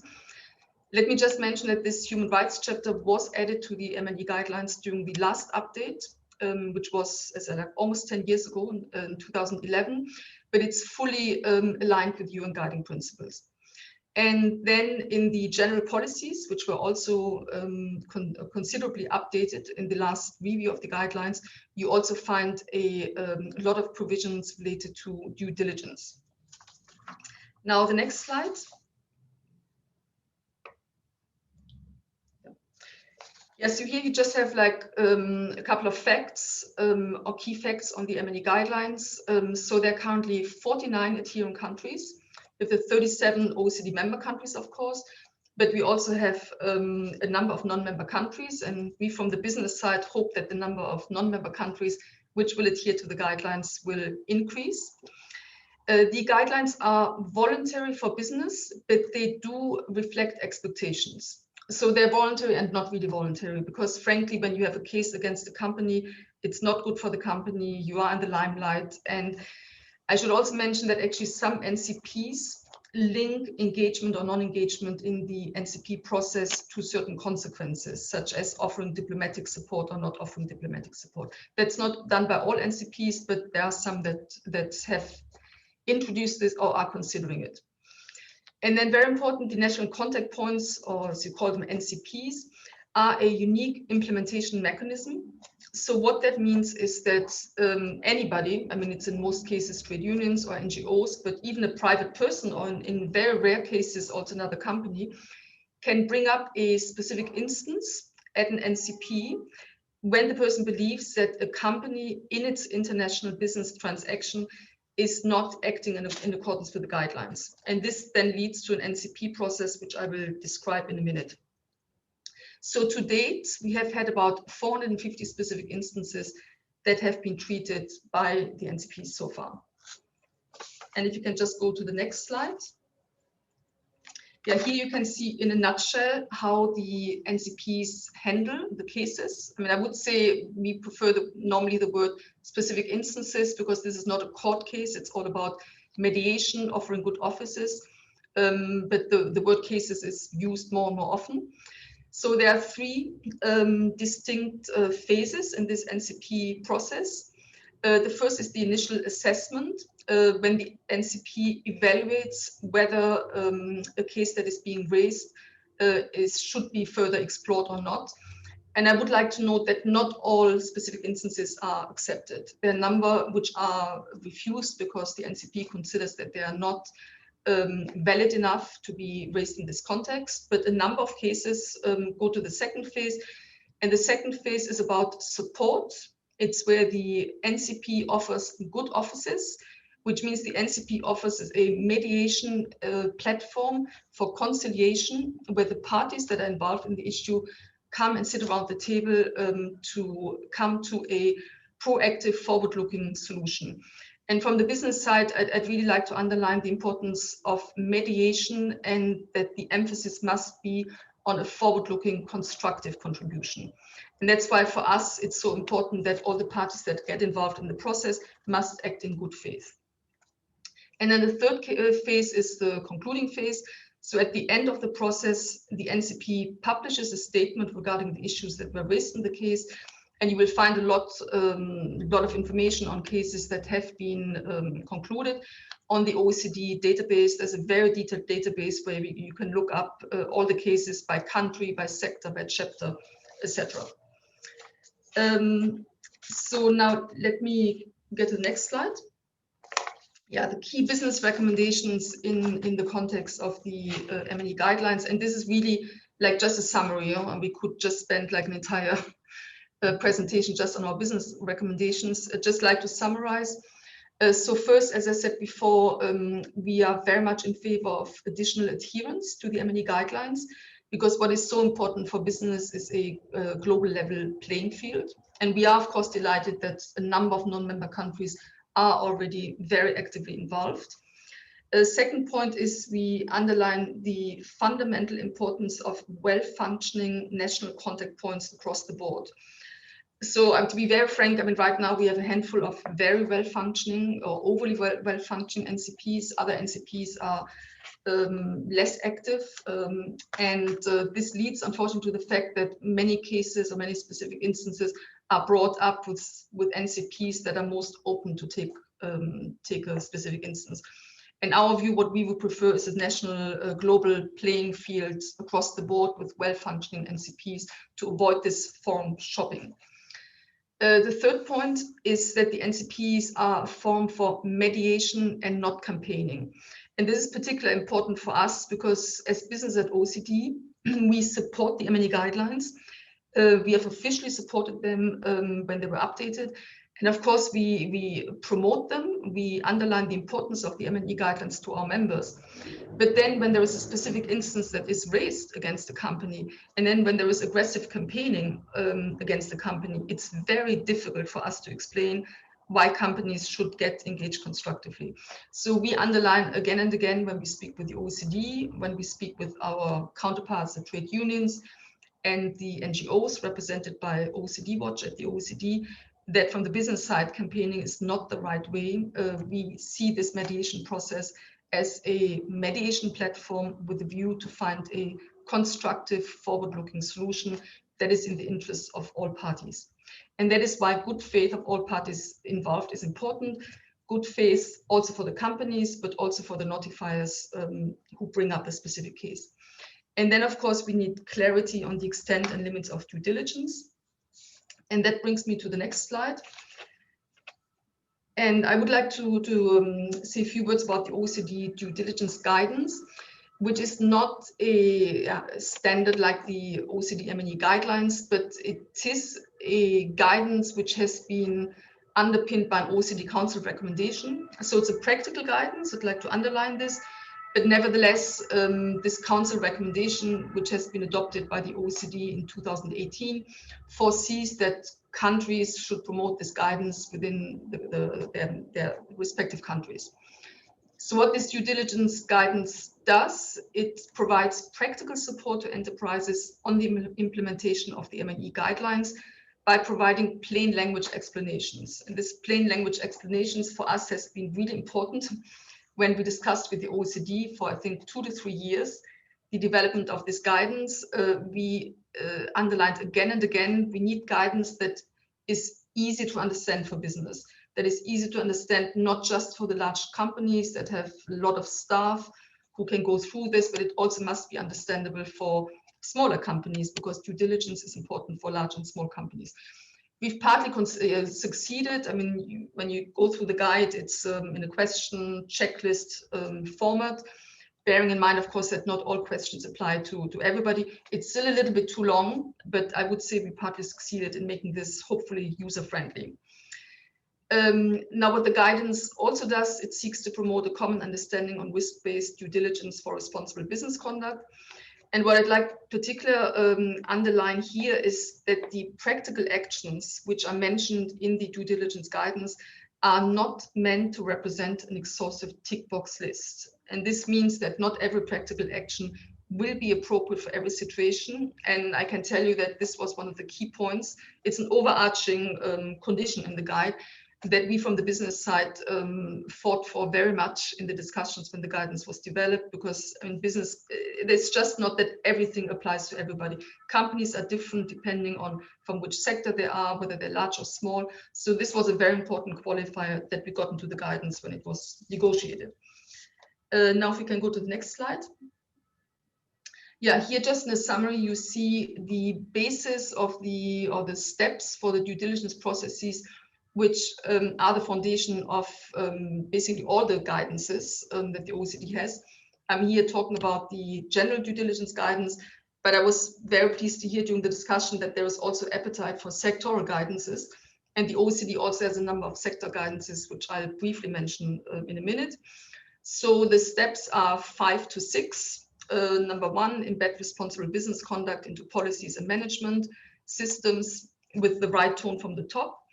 Then, of course, identify, assess adverse impacts, seize, prevent, or mitigate, track implementation, communicate, and then when appropriate, so it's not in all cases, but when appropriate, provide for or cooperate in remediation.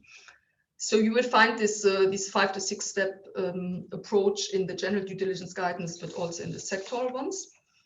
And now if we can go to the next slide. Here again, I just want to underline the key business considerations, and it's really summarized. So we went into much more detail, of course, when we had the negotiations. But these points, we underlined them in all the discussions, both on the general guide and the sectoral guidances. So these are practical proposals. What business needs, what companies need, what different sectors need is practical guidance.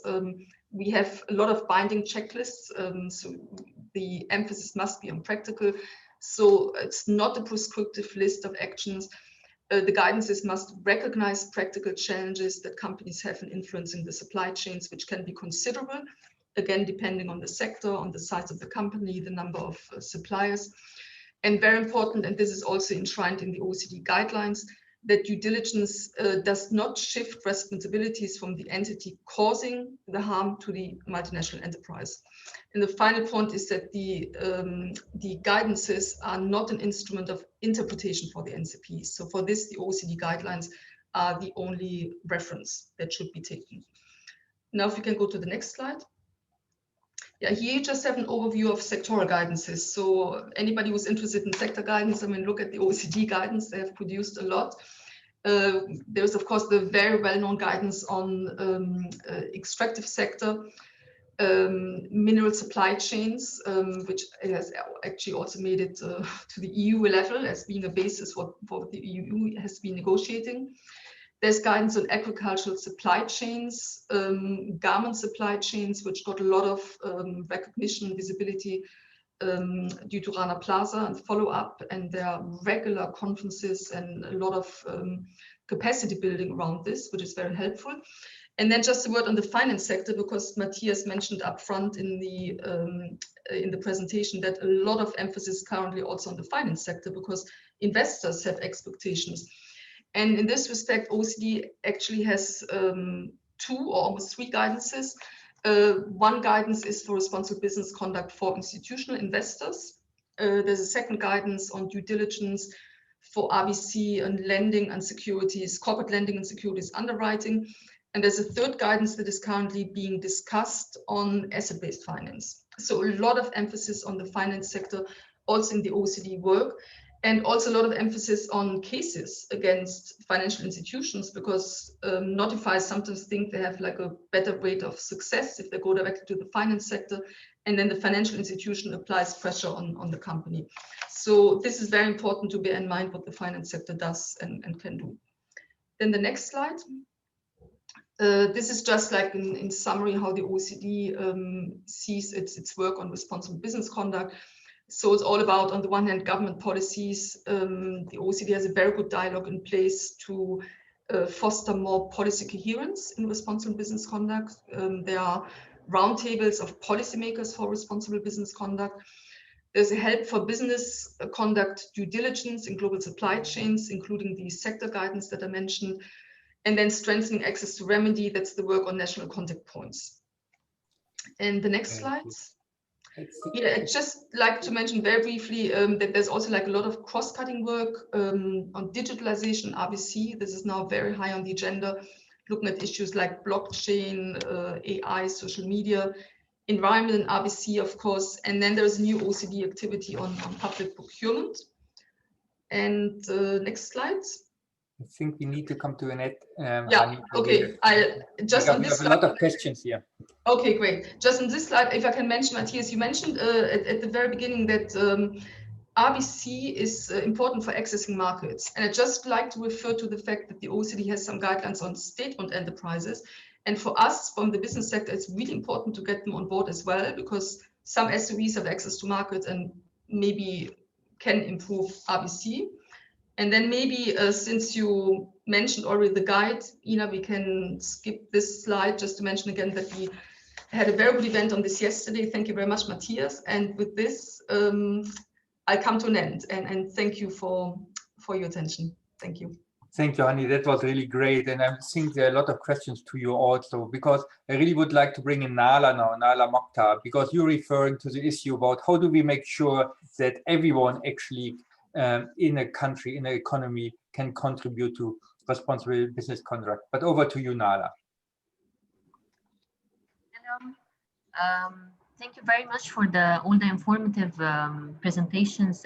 I was just sharing a question for discussion, because in L'Oréal, what we do is we do a social audit for our strategic suppliers to make sure that they are in line with the human rights, no child labor, a safe working place for their employees. And to be honest, if the results are not in line with the guidelines, we prevent dealing with them until they enhance their ranking. So I was wondering if this is applied in other companies here in Egypt. How can we make this nationwide instead just only 1 or 2 or 3 companies are implementing? And how can we upscale the suppliers as well? Because at the end, when we speak this language, it has to be well perceived and they understand what's behind it. So it's a question I'm throwing that we can discuss if any actions that we can put in place to make sure that we are moving into this direction. Thank you. Thank you so much. And I will collect some questions so we have in the final round. Jasmine Sakra. Jasmine. Yes. Good morning. Good morning. Yes, I was wondering if if there is any there are many now guidelines regarding the responsible business conduct, and I was wondering if there are not preferred but special guidelines that are tailored to specific sectors or specific markets, or that are relevant to the market risks within certain markets, within certain industries. Thank you. Farid Hikassi. Yes, good morning, everyone. Farid Higazi from the ILO in Cairo, and specifically Senior Specialist for Employer Activities. So supporting organizations such as FEI is what I'm supposed to be doing. And in that capacity, I am just very briefly following up on some of the very good comments and questions that came from colleagues, and specific requests asking for support in making Egyptian companies more aware about the topic, about the different instruments and so on. And I just wanted to offer our support from the ILO Cairo office and ACTEMP through FEI to do exactly that and develop something, and training materials in Arabic, some awareness creation materials in Arabic that can be shared through the important networks that I mentioned in the comment earlier in writing, whether it's the FEI SCR network, CSR network, or the FEI disability network, or child labor networks, and all these issues. And we'd be very happy to support. And I'm just saying this, that I will have bilateral talks with Dr. Turki later on to develop concrete activities to meet this demand that you have all expressed. And thank you very much, Matthias, also for organizing this with the colleagues in Egypt. Thank you so much, Farid, for joining. And just to say, you know, we come out very soon on precise guiding on the UN guiding principles, which are particularly targeted for SMEs. So there are a lot of room for cooperation just to avoid duplication. The last colleague I would like to give the floor is Celia Moore, before we then go in a final round with the panelists. Celia, over to you.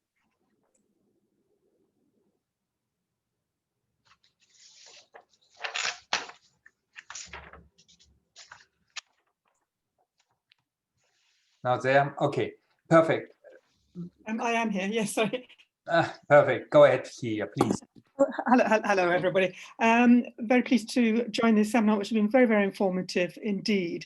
I think perhaps, Matthias, just to the point I put on the chat was there is an association in Brussels, ARBIS, which brings together businesses and business schools together. And I think, as one of the other speakers mentioned, there is a need, a very important need to build thinking and understanding about how sustainability measures can be integrated, implemented into business strategy.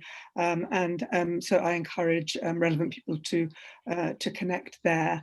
As some of you may know, I've also been associated for a long time with CSR Europe, the business network in Brussels too, and very, you know, they're always very interested in sharing their knowledge. And I think, you know, what I'm hearing in this webinar is the value of industry networks, because you know, this bringing together collective action and collaboration on these issues will be very very good indeed. So thank you, Matthias, for the opportunity just to mention those couple of things.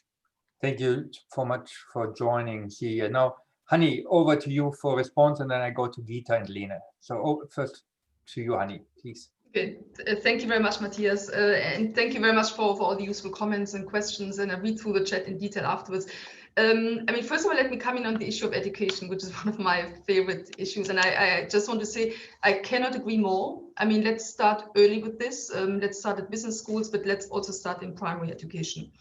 The second point I want to make is there is a lot out there. I mean, we heard about 3 very important instruments now, which are underpinned by additional instruments. And I would like to make the point that instead of adding more and more and more, let's see that we make the instruments that we currently have, which are agreed, widely agreed, which are agreed with stakeholders, that we make them work, that we implement them. And one issue I have to mention from the business at OECD side, and this is not only in non-member countries, it's in our own member organizations, the M&E guidelines, for example, are often not well known enough.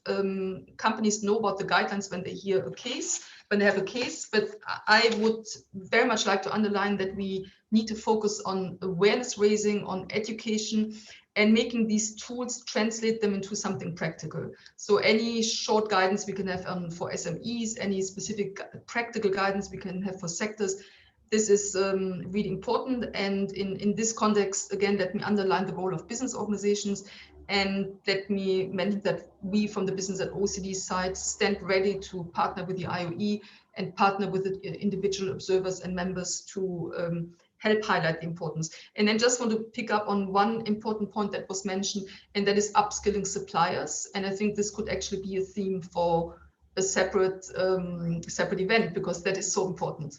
Thank you.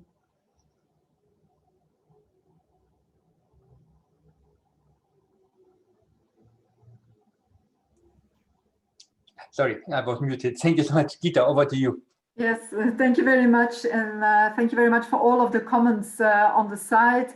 I think Farid from the ILO Cairo office already offered very kind support in moving this topic forward in Egypt together with the employers organization and business organizations. I think from my side, just as closing remarks, I fully agree with Hani that it is important. We don't need additional standards. I think there are so many standards out there. We in the ILO we spent an enormous amount of time of providing inputs into standards that are being developed by other organizations to make sure that they are then aligned actually with already agreed international standards.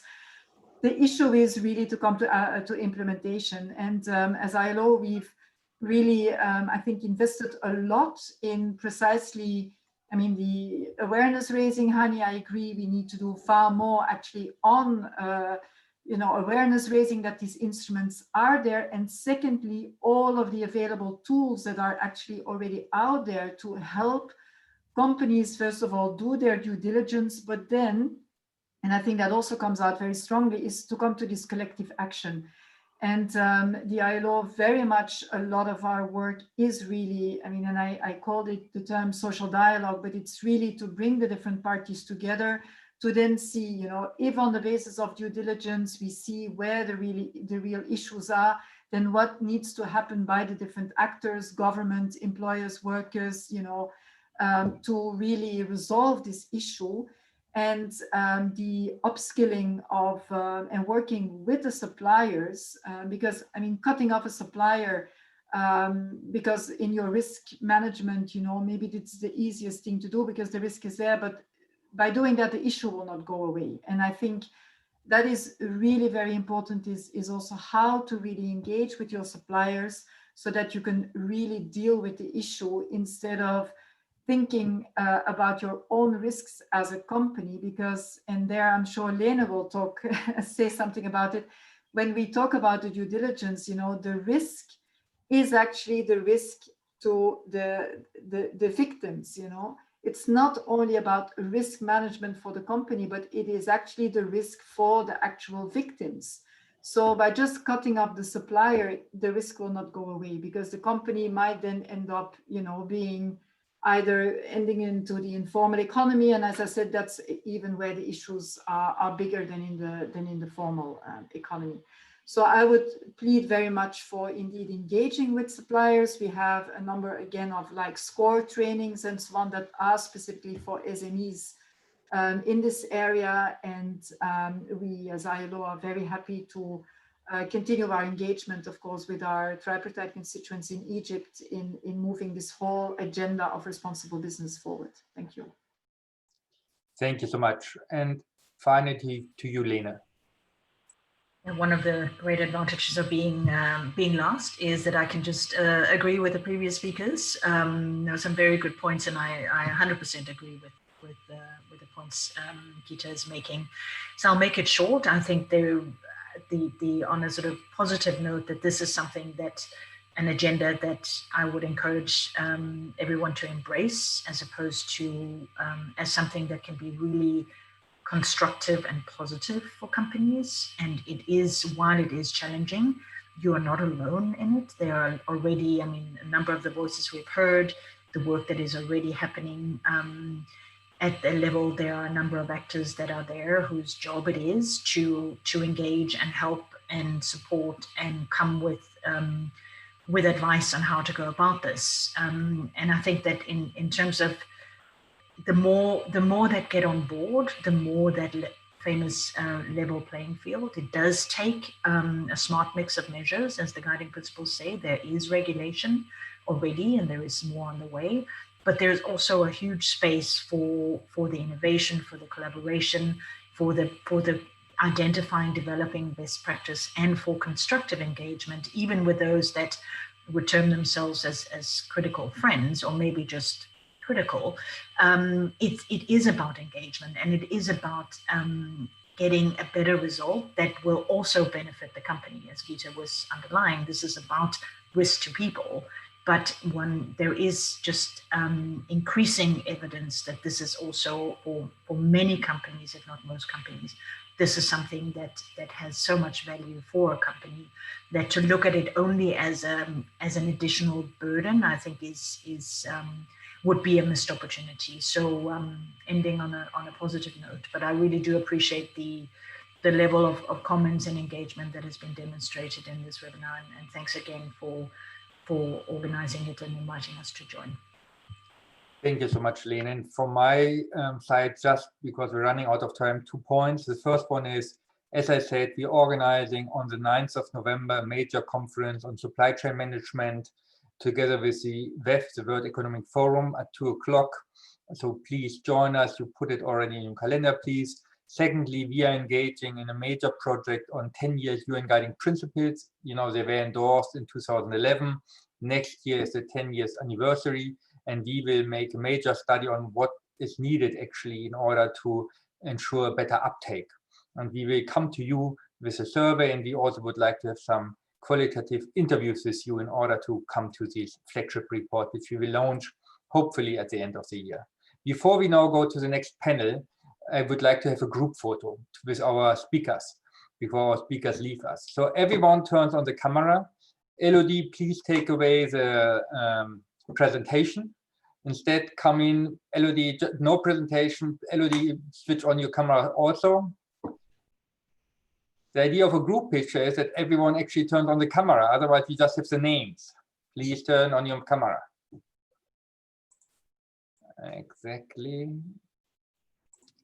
There's still to go. Some more to. Don't be shy. We know everyone is home office. No one is. You don't look at your home.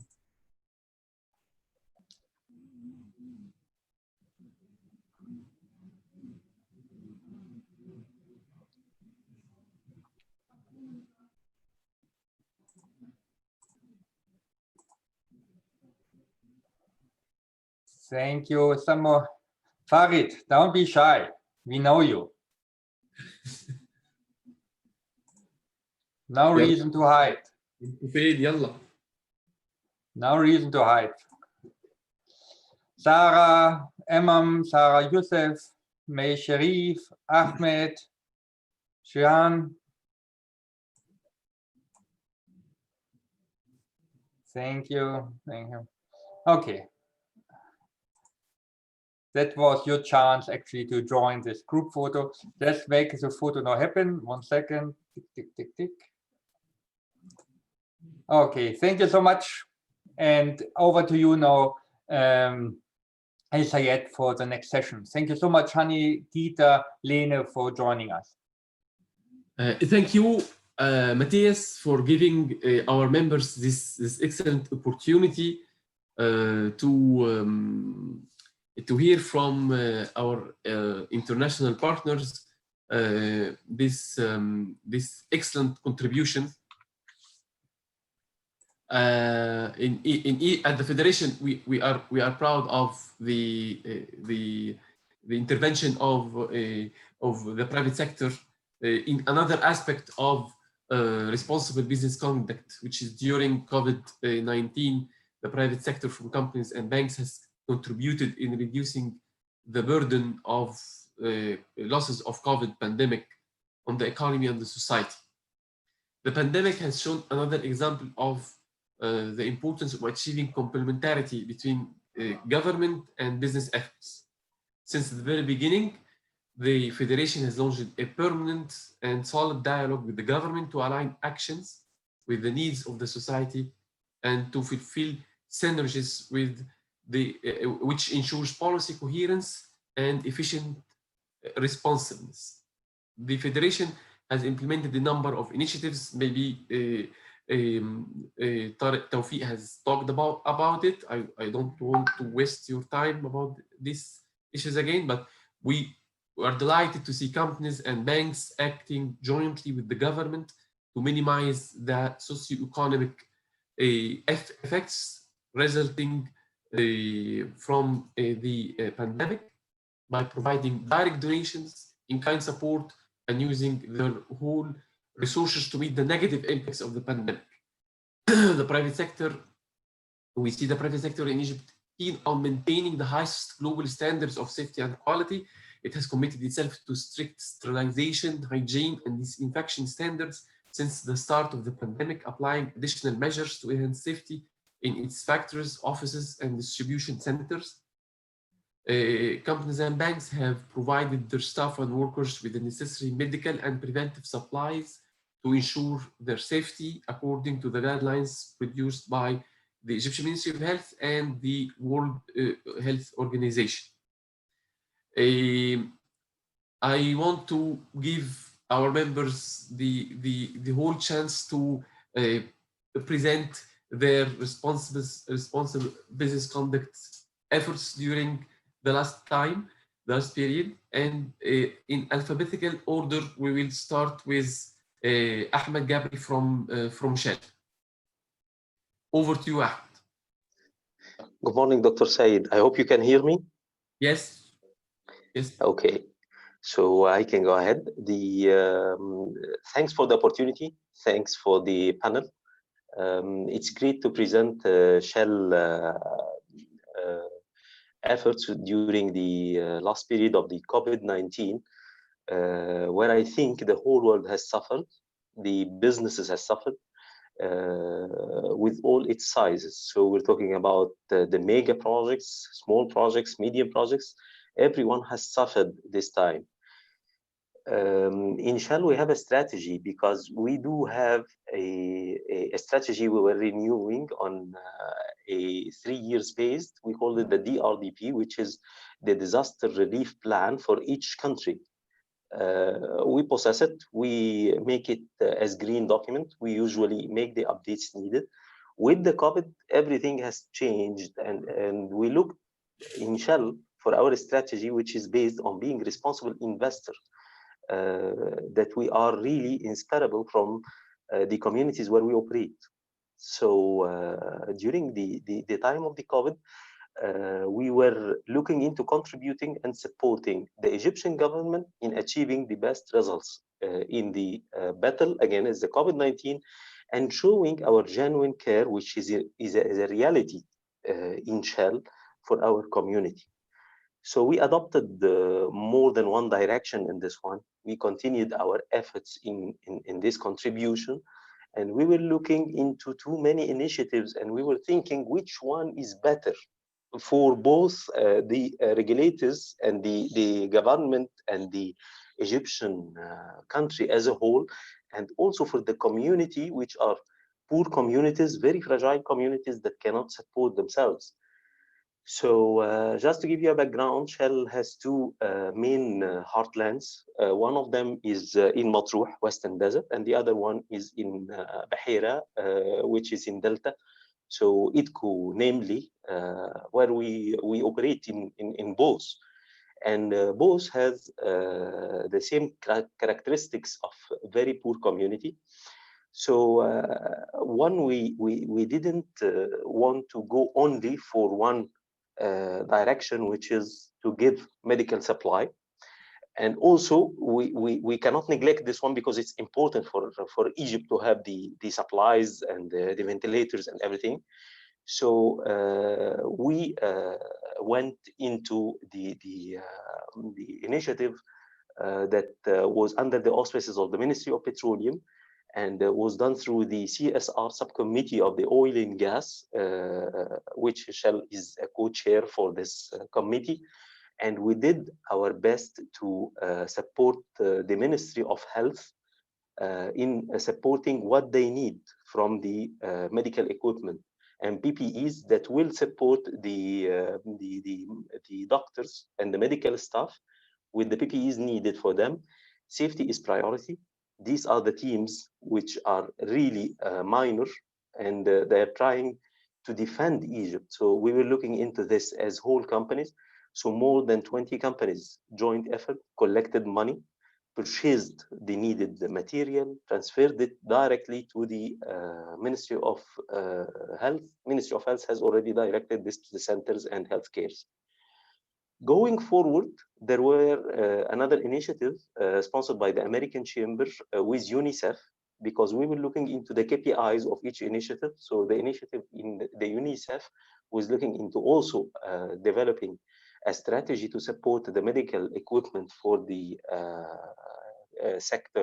health sector.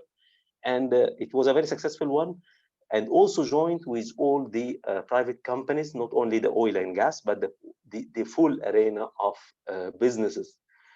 And going forward, we went to the World Food Program, as they are our strategic partner. We looked into Matruh. We have a concession in called the North Matruh, where we have many tribes there living there, and they were suffering economically, and they were beaten by the COVID-19. Matruh, by the way, wasn't the highest in the rates, but also, again, the economical situation was getting deteriorating and very bad, because everything almost was freeze. So we have paid for the families there through the WFP and a system of the Kafal and Karama of the ministry, the portion of money to support 22,000 families. And in total, it would reach around 500 beneficiaries from these communities to support them during the COVID the COVID issue and pandemic that hit Egypt. Similarly, we went to ITCO, and we have chosen also another 1,000 family that can be supported, and this will affect more than 2,000 members from the community of ITCO in 6th of October village, to support them also to survive, because mainly in ITCO they lost their life because they're carpenter and all that, and nobody is using their services because they're afraid of the COVID to be spreaded through them.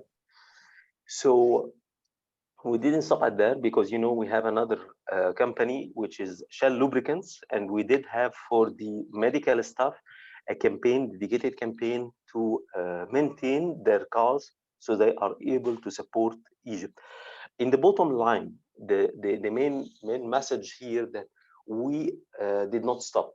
We did not look back. We just tried to prove that we are a good neighbor. We are looking in a care and genuine care for the communities where we operate. It's not about gaining, it's about being a member of this community, feeling what they suffer, trying to eliminate the impacts that can really hurt the people, which especially they are fragile and they cannot really support themselves within or during this period. Thanks, Dr. Said, for the opportunity for speaking about the initiative, and also for the opportunity that we present in the FEI publication around what we did. And I'm happy for any questions. Thank you, Dr. Said. Thank you, Ahmed, so much for this very quick and important input about what Shell has done in Egypt. We will have maybe all the questions by end of this session. And now over to the main partner of the FEI in organizing the CSR conference, Layla Hosni, representing Alex Bank, Sao Paulo Group, and in the meantime, and in the same time also represent the Union of Banks. Over to you, Layla. 7 minutes. Thank you. Okay. Thank you, Dr. Said. I hope everybody can hear me well. I'm having some problems with my connection. I'll keep the video on until we see. If it's not, I'll close it. Hello, everyone. I'm Layla Hosni. I'm heading the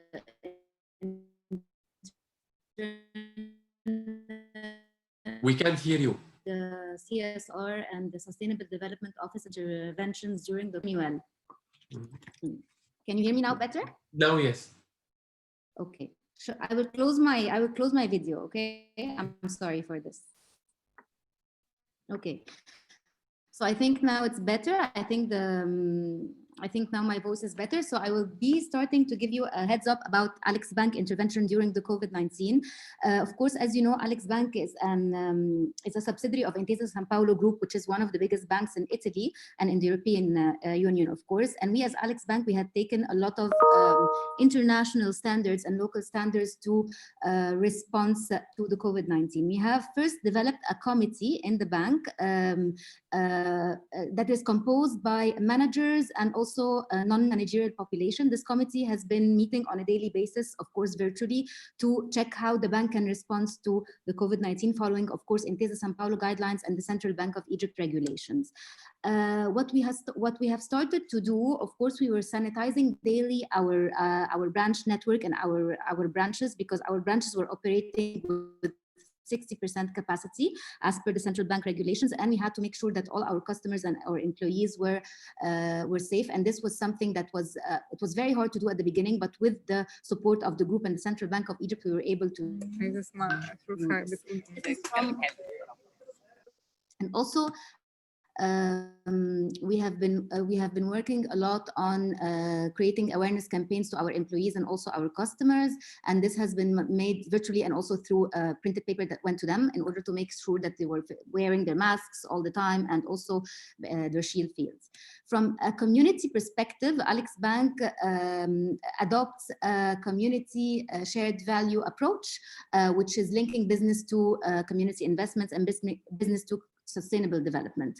In Alex Bank, we did three things. We were focusing mainly on relief projects. So we partnered with the food bank of the Egyptian Food Bank, and we supported 10,000 families. But also what we did also internally, because our employees are our core CSR ambassadors, we also had another 10,000 families supported by our employees, and this showed a lot of activism and how the bank is supporting also with its citizens the community.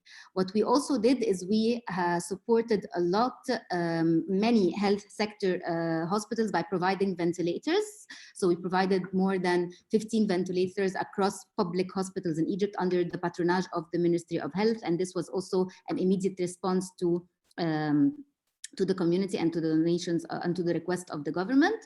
Another thing that we think is super innovative that we did in our main platform is that we have our main platform of creative industry called Ibda' min Masr, and it supports the handicrafts and the small and the medium enterprises working in the handicrafts of Egypt and preserving of the heritage of Egypt. So Alex Bank acted very well on aligning with the Ministry of Social Solidarity, Sawir's Foundation for Development, Jumia platform, and all our partners like Fairtrade and Yadawiyya, and we created in 2 weeks an online platform and Jumia that composed 10,000 crafts online. The bank worked for, I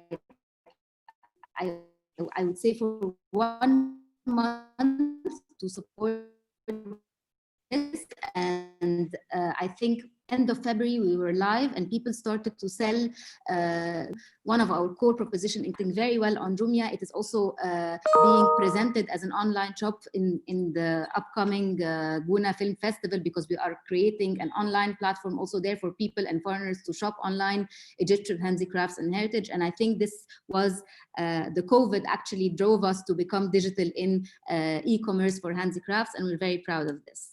Also, for our customers, we have Alex Bank did a very interesting part related to the business that, according to the Central Bank of Egypt, we had to waive for 6 months the interest rates for the small and for the small medium enterprises and also the large corporate. But Alex Bank also added the microfinance in this, and which is a segment that was not included in the main regulatory framework. But Alex Bank decided to also add the microfinance tier unless the customer decides not to waive the 6-month grace period. So this was something that we were also were very supported and actually acknowledged by the Central Bank of Egypt.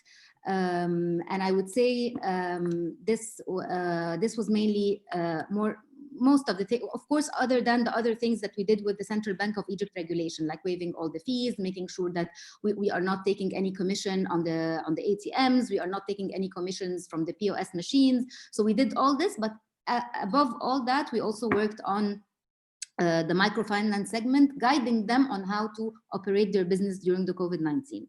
So that's for Alex Bank in a very, very, very brief format, because I also would like to tell you that I'm also a member in the Federation of Egyptian Banks Sustainable Development Committee that is headed by Dr. Lamis Nigm. And also the Federation of Egyptian Banks has launched for the COVID-19 under Mohammed Al-Itrabi, the CEO or the chairman of the Federation of Egyptian Bank and the CEO of Bank Misr, an initiative where all banks in Egypt donated according to their profits, to their net profits, a tier amount of money that was used to be directed under the Long Live Egypt Fund with the Ministry of Health. And we had we bought a lot of ventilators, but also medical supplies for safety for people in the medical sector. Most of the money went to the Daily Workers Initiative under the guidance of the president. We also worked a lot on providing meals with the Food Bank of Egypt and Masr al-Khair, and also a lot of awareness campaigns. The total amount of money that was gathered since March was 3 billion Egyptian pounds, which is a big amount, where all banks contributed with a certain tier that was decided from the federation to each bank according to their net profit.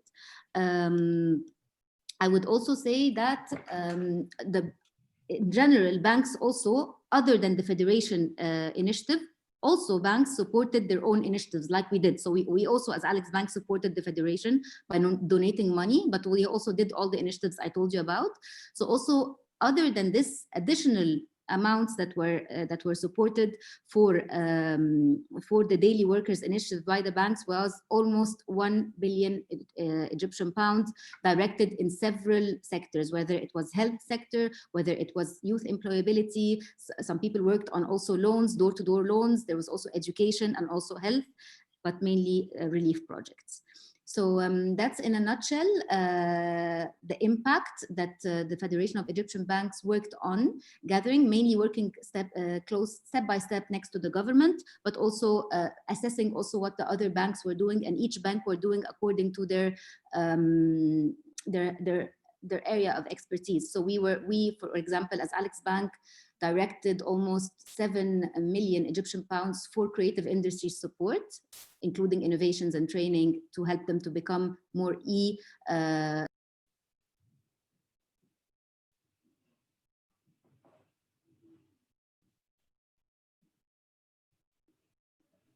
I believe Laila got disconnected. Yes. Anyway, thank you, Laila, so much for your very informative. Thank you. I'm sorry. You are back. Okay. Laila? No, it's okay, Khalas, it's fine. I was just recapping. My network is really bad, so I don't know. I was just recapping on everything. I hope you heard me till the end.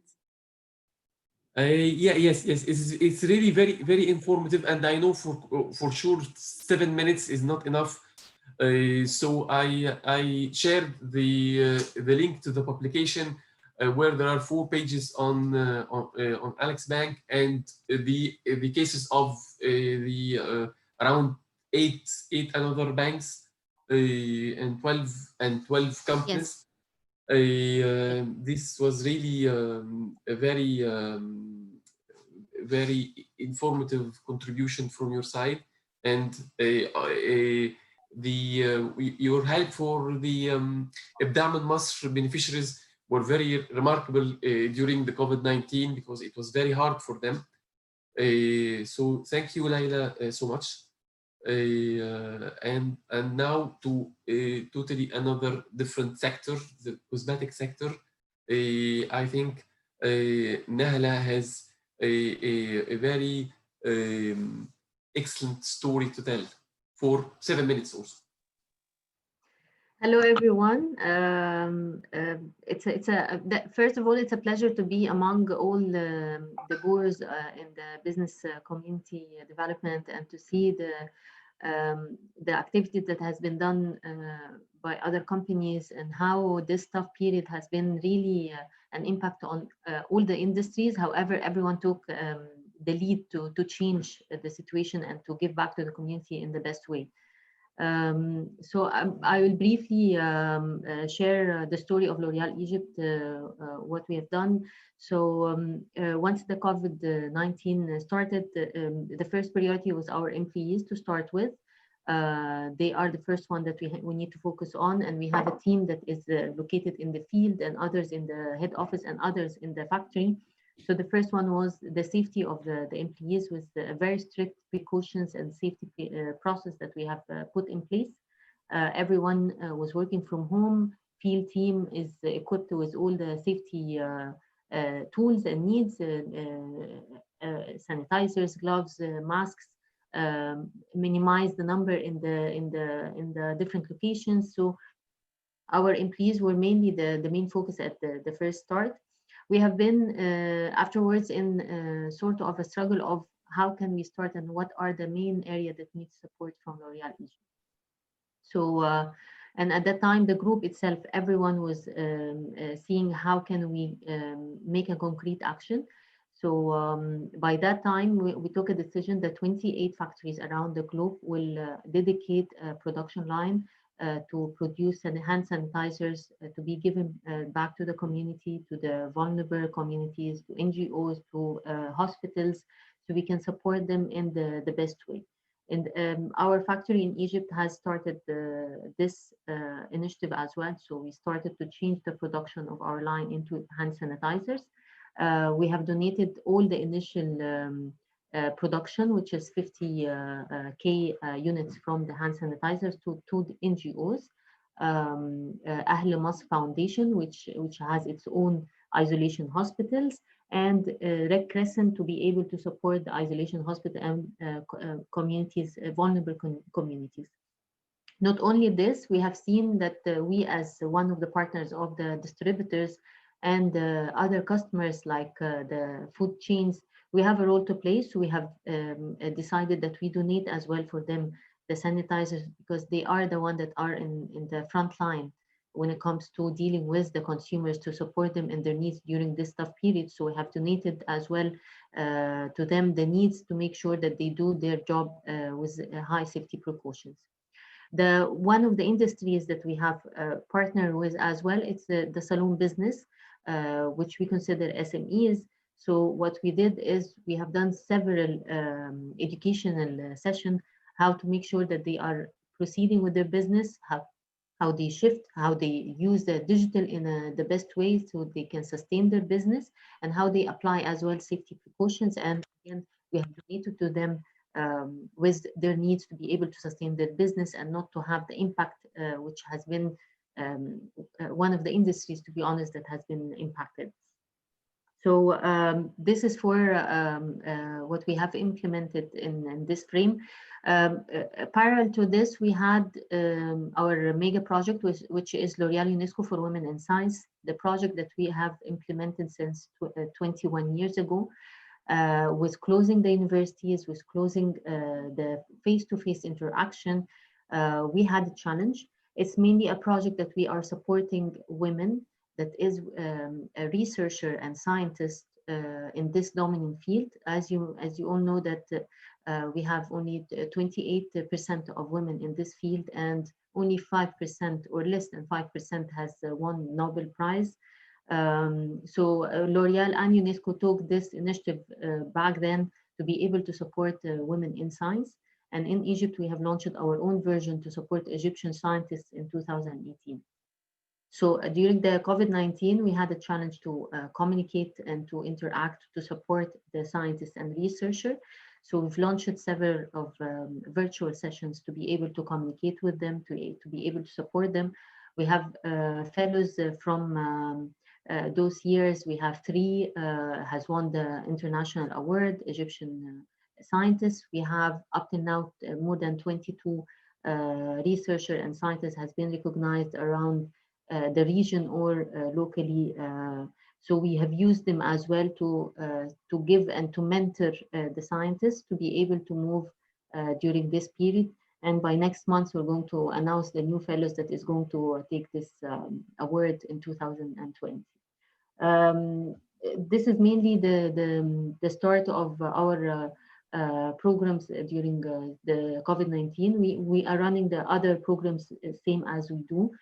We did not let the COVID to stop us. For instance, on Thursday, we have the Ethics Day. It's an internal day that we dedicate for discussion during for ethics, and we do it on global level and on local level. Other initiative was Ministry of Solidarity. We are in the plan to put the reshape of the programs to be able to support during the COVID-19. So this is briefly, I hope I'm within the time frame, and thank you very much for the opportunities to share this, and to hear these amazing stories from other companies. Thank you, Nana, so much for sharing with us this wide range of excellent activities and initiatives, especially Women in Science, which is for me, it's I find it is amazing. Thank you so much. And now we go to another different sector, which is Microsoft and Summer Halawa. Good morning or good afternoon, everybody. Thank you so much, Dr. Saeed, for this opportunity. And I'm very happy and proud to hear from my peers from the CSR directors from other private sector as well, to hear about their great efforts and impact to respond to COVID. So for Microsoft, our mission is to empower every individual and organization on the planet to achieve more without leaving people behind. And for the COVID period, we worked very hard on supporting the safety of our employees, protecting their health and well-being of our communities as well, and to working very hard on providing all the technology tips and resources to our customers and partners. So for us, we worked very hard with everyone from government to SMEs to even nonprofits on helping accelerating their digital transformation journey to help them for the remote working and providing their services remotely and digitally to their customers. We also worked on providing free technology software like Office 365 licenses for nonprofits as well as for education and for SMEs for free for 6 months to help them in adapting to the new norm. But for the sake of this presentation, I will focus on our 3 top philanthropies efforts to talk a little bit about each of them. The first one is our Microsoft Give Together campaign. So this one is actually was launched globally to encourage our employees to donate to the first responder nonprofit around the world. So in Egypt, we picked the top 2 nonprofits who were working very hard and who were actually the first respondent for COVID and who first launched their relief campaigns, which were Masr al-Khair and the Egyptian Food Bank. The unique about this campaign is that actually Microsoft matches the donation of our employees. So for example, if an employee donated $5,000, Microsoft will double the amount. So it's gonna be $10,000 per employee. This helped a lot in doubling the donations of our employees, also giving that this was a global campaign. So even Egyptian Microsoft employees are working abroad, they were able to donate to Egyptian nonprofits here in Egypt, and their donations were doubled as well. This campaign was launched during April and May, so also it was during Ramadan period, in which we all know that many Egyptians work on highing their donation and donating more to the nonprofits. The second project is our global skilling program. And this one, we partnered with LinkedIn, which is one of our Microsoft companies, as well as GitHub, to help in empowering 25 million people around the world, to upskill them, to support them, and to support those who got economically impacted and to match them with jobs. So we are offering, actually LinkedIn identified 10 top in-demand roles globally, who showed the biggest number of opportunities available right now in the market, and showing also great great potential in growing year over year. So we are offering 10 learning pathways completely for free through LinkedIn Learning for the period from July 2020 till March 2021. Also, after completion of these learning pathways, the person take a LinkedIn badge, which is going to be posted on their LinkedIn profile.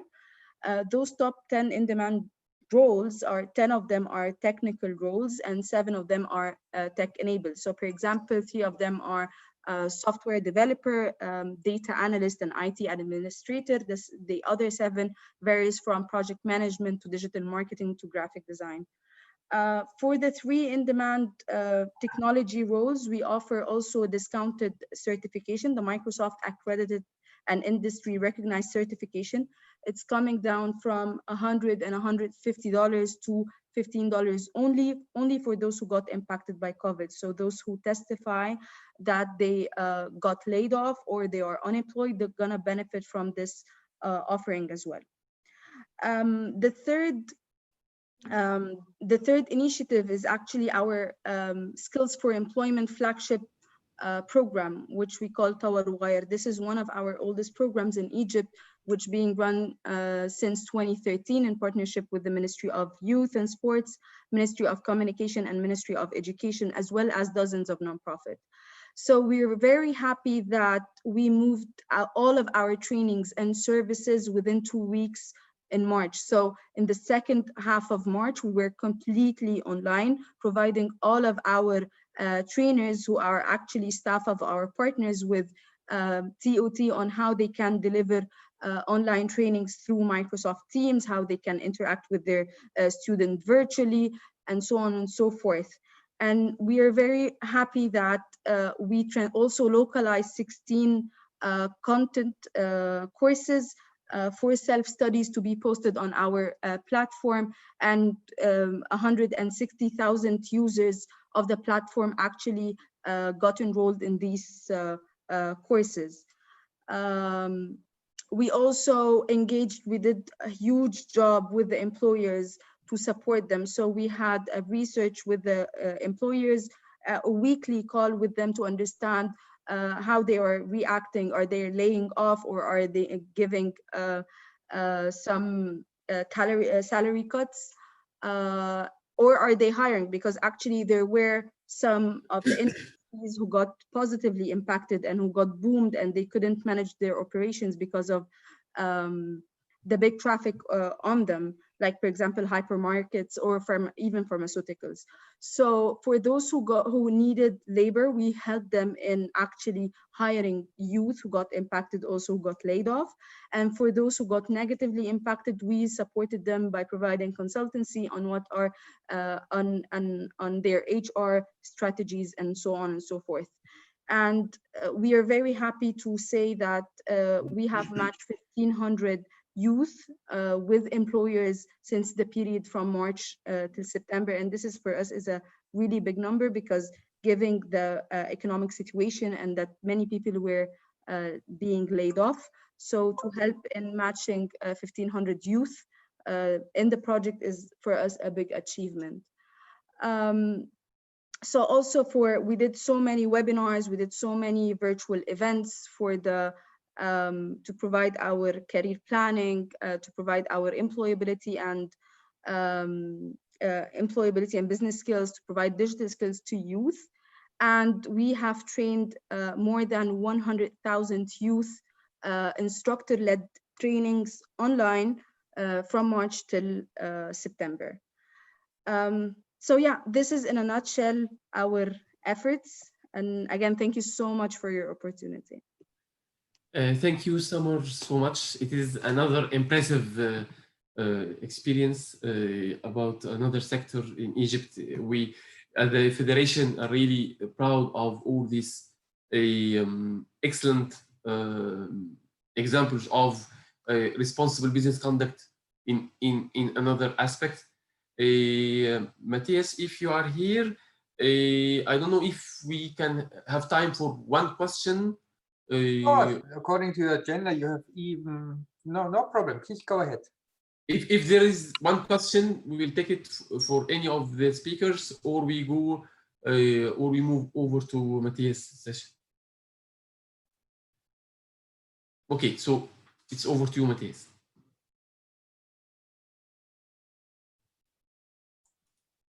Thank you. Thank you so much for all the best practice examples we just have heard. And it just confirmed what I thought from the very beginning, that we have here participants who are really highly experienced in the topic and where we can learn more from you actually than you from us.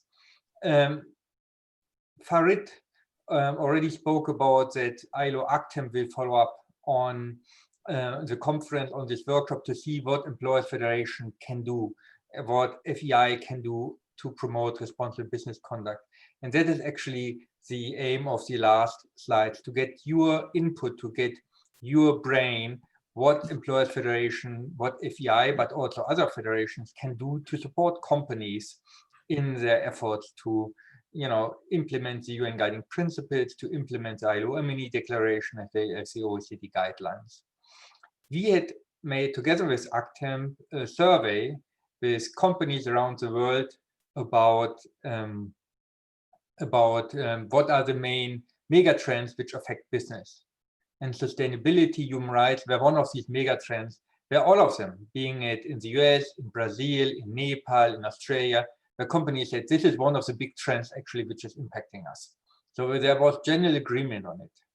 Now what is interesting is most of these companies were not member of Employers Federation, but they all said, if Employers Federation supporting us on this topic, we would consider to join.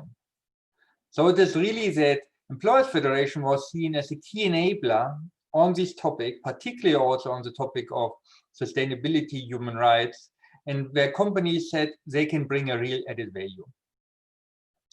What are these added values? I think they are on 3 levels, and this is just to kick off the discussion. Of course, to engage with governments, because as we have seen, there's many legal developments, also soft law developments, where government has a key role to play. And Employers Federation need to make sure that business is here heard in these developments, right? We need to make sure, as Employers Federation, that governments, that administration take into account our views, our constraints, but also our possibilities. National action plan, and as Syed, you asked, you know, is it mandatory to have a national action plan in the EU? No, it is not mandatory. However, it is a very European phenomenon where, you know, many of the European countries started to have a national action plan on business and human rights, and now more and more also in Latin America, in the US, and also in Asia, countries are coming up with a national action plan. Thailand just did one, and Japan did one. I spoke about Ecuador, Chile has a national action plan. So you see it more and more also outside of Europe, that governments start to develop national action plans on business and human rights. And you, as a business voice, needs to be on the table when these are negotiated. There's a huge opportunities to raise awareness among the memberships of Employers Federation. And there are many ways to do that. Conferences, workshops like these are, of course, an important possibility, but there must be other possibilities to reach out, particularly to the SMEs. And what we have heard from Employers Federation, who were very much engaged on, you know, starting to contact SMEs, is that you have to think about what are their concerns. Is it possible to have it on the afternoon, perhaps, because so they can do in the morning their business? Is it that you take rather 2-3 afternoons than having 2 full days event? Is it then easier for SMEs to join? It's about language. Many of the language and guidances which are produced on human rights and responsible business conduct is not SME friendly. No one understands it. So we have to think about how do we make sure that, you know, the language in which we present our guides is really easy to understand and also convincing. It is absolutely clear an SME who is struggling for survival will do what they think they have to do, but not to think about nice to have on. Sorry, nice add-ons. So it is about selling and selling these guidance and making sure that we focus on the business case. Many of the challenges companies are facing are systemic challenges, being it corruption, being it child labor, being it forced labor, you name it. One company will not be able to make that a change. It's only when you come together. And as we always say, child labor, forced labor, human rights, corruption, it's a pre-competitive issue. You need to work together. And to organize this collective action, Employers Federation can play an important role. Just to give you a concrete example, the IE, for instance, we're organizing now a project on fighting child labor in Mexico, where we bring on the table different companies who are involved in recycling and who are buying the recycled bottles to come together and develop action plans how to make sure children are not on dump sites. Children are not involved in collecting bottles. So there's a key role to play on that. There's a third issue which we can do, and that is developing these different tools which are now, popping up everywhere. As I said before, we are now developing SME-friendly tools for the UN Guiding Principles, and we will share that, and we will discuss with Farid and El Sayed whether we can translate it into Arabic, and what are your needs. And it's this kind of stuff what we as Employers Federation can do. But this was only really to kick off the discussion, and it is really about now you, to learn from you what you want an Employers Federation to do. And this is not only important for El Sayed when he thinks about his work plan next year, what he's doing, but this is also about me. Because when I go into another country, I can always say, what we hear is ABC. So if you could now be open, be frank, don't be shy, engage what you want in Federation to do. So please just come up, or we can just also use an icebreaker. Nala Mokhtar, I use you as an icebreaker. Please come up. What do you expect from FEI or from an Employers Federation to do in order to support you in responsible business conduct? Nala? Yes. So I believe having such series of discussions and alignment on how can we upscale what we're doing. Definitely every company, they have their own strategy and plan, and they're working on it. However, there are plenty of other opportunities maybe we have not been aware of that can support.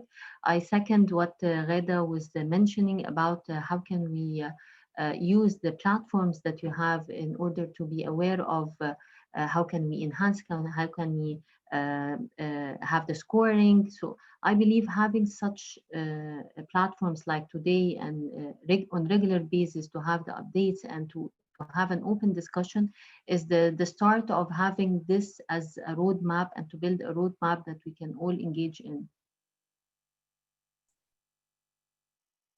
Thank you, Nala.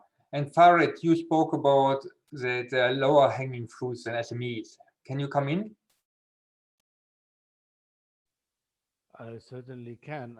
I'm just saying, yes, of course, I believe in the importance of SMEs, but I feel that people also echo this, speakers that echo this. I mean, we heard from 3 or 4 relatively large or maybe very, very large multinationals active in Egypt, whereas there might be a lot of possibilities of just reaching first larger national enterprises, targeting them through the networks that we have already existing in place, and maybe also building on the people who participated in this event and using them as ambassadors to get their peers from other companies, maybe from their suppliers or from their distributors, get engaged in the CSR network of FEI or other networks, and try to widen the circle a bit of companies that are dealing on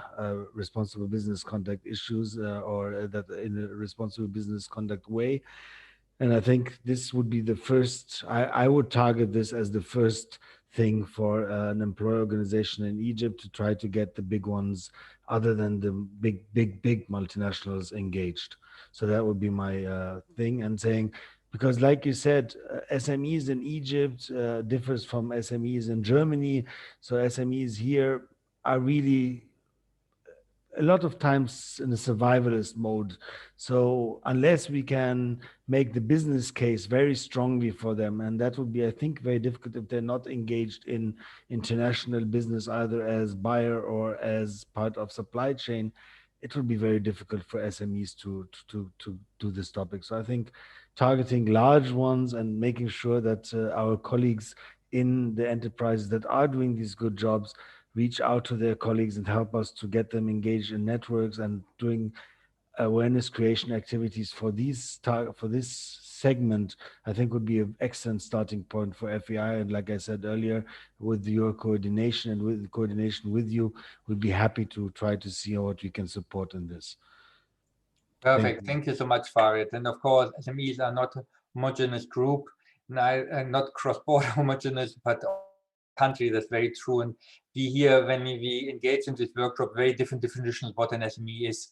I was just yesterday, it was in a workshop where they said for us SMEs are with 250 employees, which in company would be, or in Germany would be already a medium-sized company, if not a large. So there are very different approaches to that. Khara Amuda, you want to come in? Yes, hi.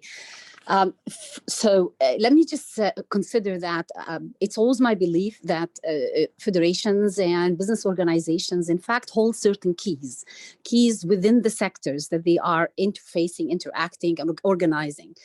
Things like putting a standard code of conduct that should be promoted and should be should become a way of doing business. And they also can, so maybe putting one together, a template that becomes a prerequisite, and finding ways that, I don't know if you would recognize those who do it or how you force others, but it's a starting point, which obviously would have a very critical focus on the 10 principles of the UN, but the human rights. Secondly, access to licensing, access to financing. These all need to start to become tied to being a responsible company in your business conduct and your social conduct. I think that we do have a lot of good practices on the ground. And while I feel always very proud of what the multinationals are doing, I'm American Egyptian, I lived in the US 20 years, and I know what globalization has done. I know what the international and multinational level of consciousness and awareness is at. But when you really need to start to look at best practices locally, companies like Kala Holdings that I'm part of, that have put in a lot of effort since 2004 to try to rise, initially through compliance, but then through optimization, efficiency, trying to tie themselves up voluntarily to international standards. And how do you start to use these best practices to promote, become advocates, as you were saying, or ambassadors, but also to show it can be done. You can succeed, make money, and be responsible. I think training of the trainers is very critical, finding a cohort within companies. And it's very interesting. I have been watching this space for so long. I attended the initial 2015 and then 2016 when the SDGs were launched, and to watch how initially everyone was talking about philanthropy and charity in the business community, and shamefully doing all the wrong practices about polluting the world while they're going in there and feeding a small group of people and saying that they've basically done their part. I think there is a rise in awareness, particularly on climate issues, and I would like to see the same happen. Not necessarily shaming. We don't have Greta Thunberg here, but we need something like it that would get the human rights aspects integrated in how businesses are approached and are done. And finding this cohort of people that today tend to be in the communications department of companies, interestingly, because it's the easiest place where they could throw it, or the marketing space. I think marketeers do have the pulse on the needs and the evolution of markets and users. I do think that with the rise in sustainability and sustainability professionals, we need to bring them in, try to introduce them locally and regionally to the tools. So the exchange practices, learn what all these instruments are, help them. I have my KPIs for my company, but we are, again, in multi-sectors. Our project is, if I may say, the Egyptian Refining Company, which was just inaugurated by the President of Egypt, $4.3 billion project that brought in multilaterals from all over the world, financing it, solves issues economically, but also is responsible socially and environmentally. We have these kinds of projects on the ground. And as we try to, we are in Bemban, so we're trying to act responsibly with the government aligning in the Vision 2030.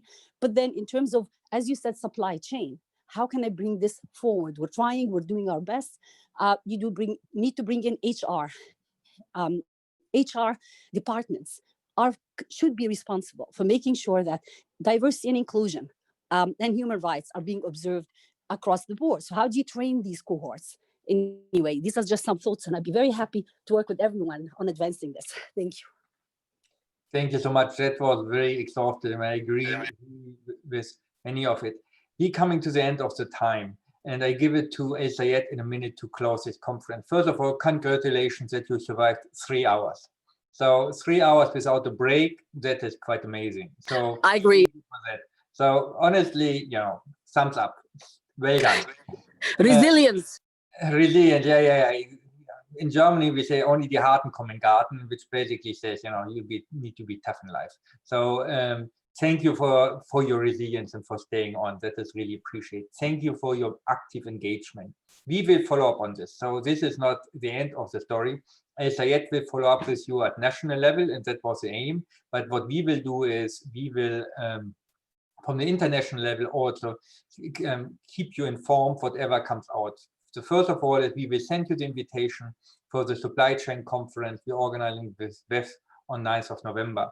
I now have your data. If you don't want to have any information from the IOE, just send me an email, then I put you off the list. Otherwise, we keep you updated on all these different developments. As said, you will be contacted receiving a survey on the UN Guiding Principles 10 years project, where we really would like to ask you to fill it in, because that helps us not only within the business community to establish our priorities, but also going to the UN, going to the Human Rights Council and saying, this is what needs to happen. If you want to promote human rights, please have a look. So it would be great if you could look into that and fill that in. We have a CSR newsletter, a human rights newsletter, which comes out depending how much time I have, 3, 4, 5 times per year. You can subscribe to that. So please do that so you get all the information always directly. You can do so on the IOE website, www.ioe-emp.org. So engage in these, go to the website and subscribe to our human rights newsletter. We also have many other events which are linked to the whole issue about responsible business conduct, business continuity, Corona, COVID. So you will find that all on this website. Particularly for COVID, we have a special session, or how you say it, a part of the website which is only focusing on responses by Employers Federation, responses by company, what governments are doing, what is working, what is not working. And there you will find also many of the recordings actually of the many digital conferences we had, for instance, with the High Commissioner for Human Rights, for instance, with ILO Director General Guy Ryder, for instance, with Dr. Tedros, the WHO DG, and so on and so forth. So many information. At the end, let me thank again, I said, you. Let me thank the FEI team. Let me thank Anita. Let me thank Caroline, Elodie for all the great work. Stay engaged with us. The EU project has many other activities. Upcoming are, for instance, workshop on women empowerment, which we do. Upcoming is a Young Employers Academy for Employers Federation people who are much younger than me. So there are many activities we would like you to engage. Please reach out to us if you have any questions. Anita, me, and of course, El Sayed will do the follow-up at national level. So thank you. Over to you, El Sayed. Thank you, Matthias, so much. We really appreciate our membership at the IOE. And during the last period, the IOE was extremely active with a very wide range of relevant topics to the current pandemic. It was I'm pretty sure that it was a very good opportunity for our members to know another aspects of responsible business conduct, and to hear to our eminent speakers today. We have listened to many interesting ideas from you, especially this social behavior indicators and the benchmarks and SMEs. And I'm looking forward in the coming days to see how can we join forces with our members and IOE on working on one or two specific topics, maybe on supply chain or on SMEs. We have elaborated 2 years ago with IO Cairo office a guide for SMEs to work on CSR. Maybe I can share it with you, with all of you as a follow-up.